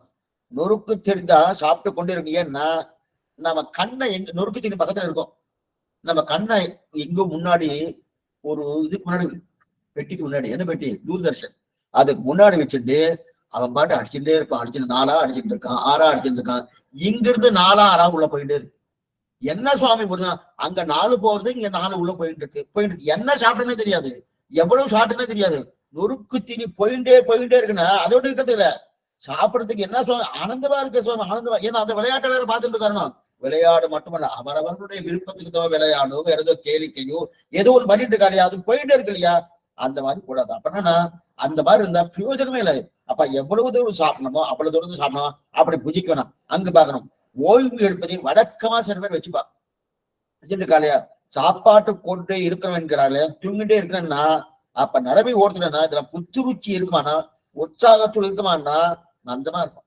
நிறைய பேர் நல்லா ஓய்வு எடுத்துட்டு இருக்கிறோம் சுவாமி, நல்லா ரெஸ்ட் எடுத்துக்கிறா சுவாமின்னா மந்தமா தான் இருக்கும். நீங்க சில பேர்லாம் இப்பதான் தூங்கினேன் சுவாமி, இன்னும் எனக்கு சரியா ஆகல, இன்னும் எனக்கு உடம்பு சரியா வரலையே, என்னன்னு தெரியல, இவர்தான் தப்பு. எப்ப பாரு ஓய்வு ஓய்வு ஓய்வுனா என்ன பிரயோஜனம்? ஒரு பிரியத்துக்காக சொல்றேன், நிறைய பேருக்கு சக்கரன்னு வச்சுட்டு இருக்கா பாருங்க, அநேகமா அதற்குண்டான உடற்பயிற்சி இருந்தா அது கண்ட்ரோல் இருக்கும். அப்படி பூர்த்தியா போயிடும் சொல்லல, அது கண்ட்ரோல் இருக்கும். அதற்குண்டான உடற்பயிற்சியே இன்னைக்கு கிடையாது. ஏன் உடற்பயிற்சி கிடையாதுன்னா, ஆண்கள் நடக்கிறது இல்லை, பெண்களும் அதுக்கு தகுந்த பண்றது கிடையாது. இதுக்கு சொல்ல வந்தா அப்ப ஓய்வு இல்லையா, இது பிரயோஜனம் இல்லை. ஏன்னா அன்னைக்கு வேலை வேறு, இன்னைக்கு வேலை வேறு. தேவையான அளவு தூங்கணும், தேவையான அளவு சாப்பிடணும். இப்ப இந்த ரெண்டும் எவ்வளவு அர்ஜுனன் கேட்கிறான். சரி, எவ்வளவு தூங்கணும், எவ்வளவு சாப்பிடணும், எவ்வளவு தூங்கணும், எவ்வளவு தோணும், கண்ணன் பதில் சொல்றா பாருங்க. எவ்வளவு தூங்கணும்னா, யுக்த ஆகார விகாரஸ்ய யுக்த சிரேஷ்டஸ்ய கர்மசு, யுக்த ஆகார விகாரஸ்ய யுக்த சிரேஷ்டஸ்ய கர்மசு. அதாவது யுக்த ஆகாரம், யுக்த விகாரம், யுக்த சேஷ்டம், இந்த 3 இந்த மூணையும் நல்லா சேர்த்து பார்த்தோம் அப்படின்னா யுக்த ஆகாரம்னா எனக்கு தேவையான ஆகாரம் ஒவ்வொருத்தருக்கும் தெரியும். அப்படின்னா சாப்பிட உட்கார்ந்து சாப்பிட உட்கார்ந்த போது இதற்கு மேல இன்னொரு பிடி வேணும்னு சொல்லும் போது எழுந்துடணும். சாப்பிட்டோம், பாதி வயிறு வந்துடுத்து, பாதி வயிறு வந்தோன்னு இதுக்கு மேல இன்னொரு பிடி இருந்தா நல்லா இருக்கும் போல் இருக்கு அப்படின்னு நினைக்கச்சே எழுந்துடணும். என்னைக்குமே பாதி வயிறு காலியா தான் இருக்கணும். அந்த இடைவெளி இருந்தா தான் உடம்புக்கு நல்லா இருக்கும். இடைவெளியே இல்லாம எல்லாத்தையும் மேல மேல மேல மேல மேல போட்டு ஒண்ணு மேல சாதம் வடிக்கிறோம். சாதம் ஒரு படி வடிக்கிறோம் வச்சுக்கணும். ஒரு படி வடினா அதுக்குண்டான பாத்திரத்தை வச்சோம். அதுக்குண்டான பாத்திரத்தை வைக்காம அடி அரிசி எவ்வளவு கொள்ளுமோ அந்த பாத்திரத்தை வச்சா அதுதான் மேல மேல வழிஞ்சு கீழே போயிட்டு தான் இருக்கும். அதே போல இங்க என்ன இருக்கு, நமக்கு எது வேணுமோ அது வரைக்கும் தான் சாப்பிடணும். அதுக்கு மேல நடுவுல இடைவெளி இருக்கணும். இடைவெளி இல்லாம சாப்பிட்ட பிரயோஜனமே இல்லையே. அப்ப என்ன அந்த இடைவெளி என்னவா தெரியும்னா 2வது பிடி வேணும்னு நினைக்கச்சே எழுந்துடணும். எழுத்து போயிருந்து விடலாம். இன்னும் கொஞ்சம் வயிற்றுல இடம் இருக்க சுவாமி சாப்பிடணும்னு தோன்றது இல்லையா, அப்ப எழுந்துடணும். ஒருத்தர் நல்லா சொன்னதை நான் தப்பா புரிஞ்சுட்டார். என்ன சுவாமி, ஒரு பிடி இருக்கணும், ஒரு பிடி 2வது சாப்பிட்டுக்கணும், 2வது பிடி உனக்கு இருந்தா நல்லா இருக்கும்னு நினைச்சுக்கணும், இப்படி எழுந்துருந்தேன். அவர் என்ன சொன்னாரு, ஒரு பிடிங்கிற சப்தத்துல ஒரு படின்னு நினைச்சிருந்தாரு. இல்ல சுவாமி, படியே வரலையான்னு. படி இல்லை, பிடி. அந்த பிடி அப்படின்னு தெரிவிக்கிறா இல்லையா. அப்ப சில பேர் சாப்பிட்டு முடிச்ச பிறகு சாப்பிடா பாருங்க, அப்படியே சாப்பிடுவாங்க. சாப்பிட்டு முடிஞ்சு அவ வாயை திறந்துட்டு வச்சேன், காக்கா உட்காந்து கொத்தி நல்லா சாப்பிடாம போட்டுருக்கு. இதுக்கு கழுத்தே கட்டளையாக தெரிவிப்பார். கழுத்தே கட்டளைனா இது வரைக்கும் வந்துருமா சுவாமி, இங்க இருந்து இது வரைக்கும் வந்துடுறது. இல்ல சுவாமி, சாதமே தெரியாது சுவாமி, இதுக்கு மேல உள்ள போலியா, அந்த மாதிரிலாம் சாப்பிடக்கூடாது. அந்த மாதிரி எவ்வளவு சாப்பிடணும் அந்த அளவு இருக்கு, அதுக்கு மேல சாப்பிடக்கூடாது. அச்சம்பு பானம், ரொம்ப தண்ணீரை குடிச்சிருந்தாலும் ரோகம் வந்துடும். செம்பு பானம் ரொம்ப தண்ணீரை குடிச்சாலும் ரோகம் வரும். அத்தி, அதாவது நிறைய உணவு அஞ்சு குடிந்தாலும் ரோகம் வந்துடும். நிறைய சாப்பாடு உணவு நிறைய உணவு இருந்தாலும் ரோகம் வந்துடும். திவாச சுத்தேஷு, பகல் வேலை தூங்குறான், பகல் வேலை தூங்கினாலே ரோகம் வந்துடும். சுவாமி இது என்னவா சுவாமி நீங்க புதுசா சொல்லிட்டு, பகல் வேலை தூங்கினோம்னா இது முக்கியம், ரொம்ப முக்கியம். என்ன, ராத்திரி வேலையில தான் நம்ம தூங்கப்படாது, தூங்கணும். பகல் வேலை தூங்கப்படாது.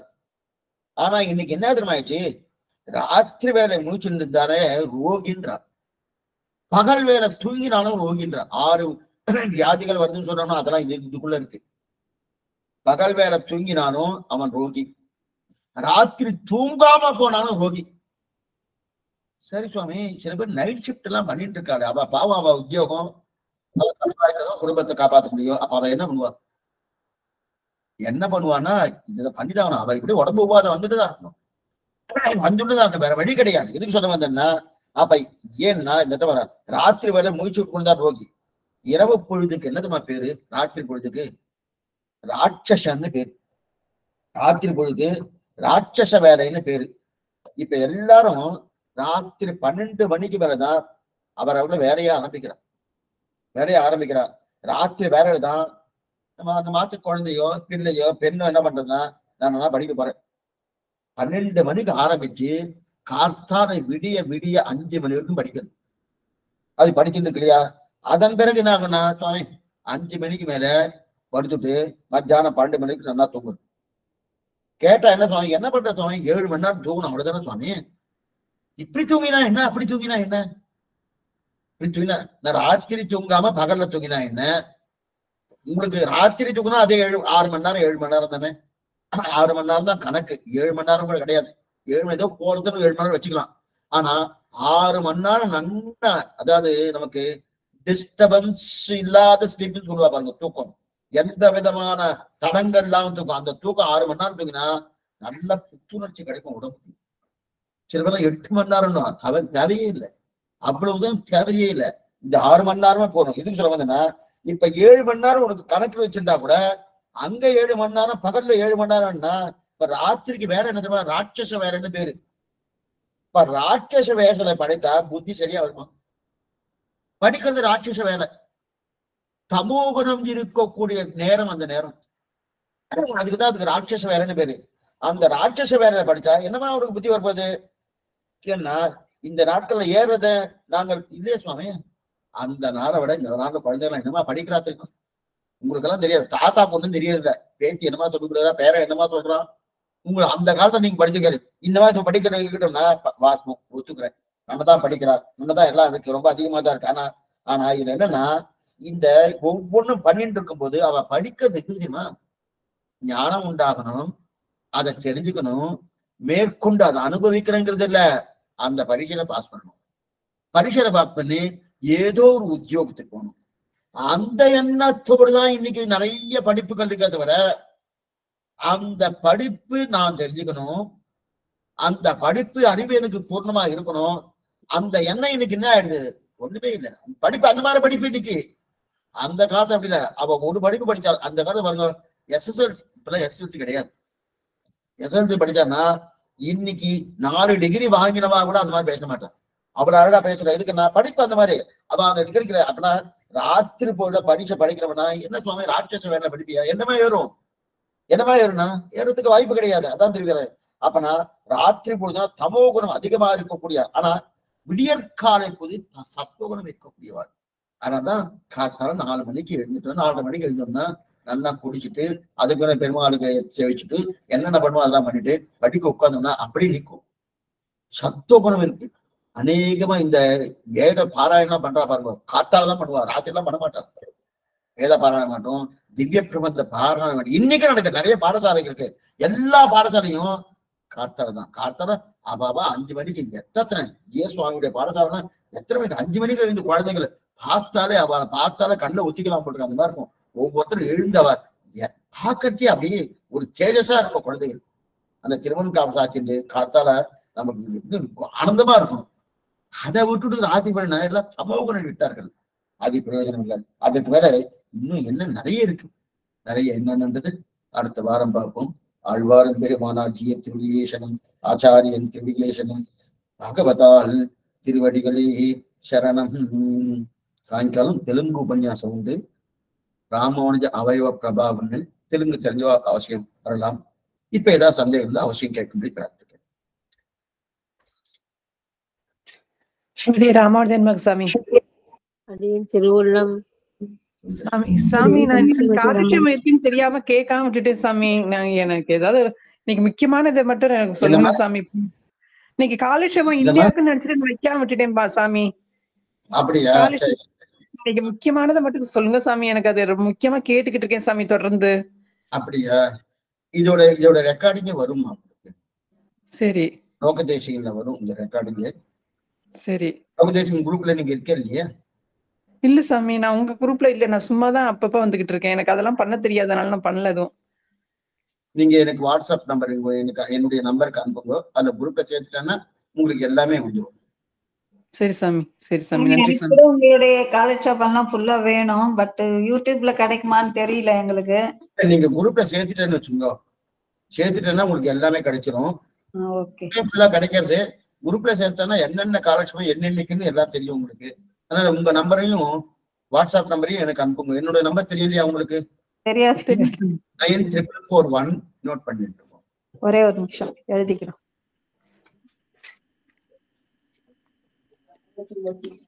சொல்லுங்க சாமி. 9441 9441 34308 34308. ஓகே, தேங்க்யூ சாமி. இதுக்கு உங்க வாட்ஸ்அப் நம்பர் உங்க நம்பர் வாட்ஸ்அப் நம்பர் அனுப்புங்க.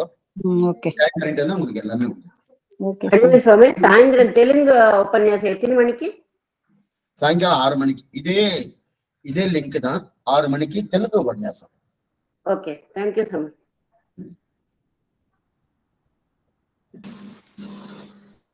ஸ்ரீமதி ராமானுஜாய நமக சுவாமி. சொல்லுங்க சுவாமி. எனக்கு நல்லா புரிஞ்சிருக்கும். ஒன்னும் ப்ராப்ளமே இல்லாம இருக்கு.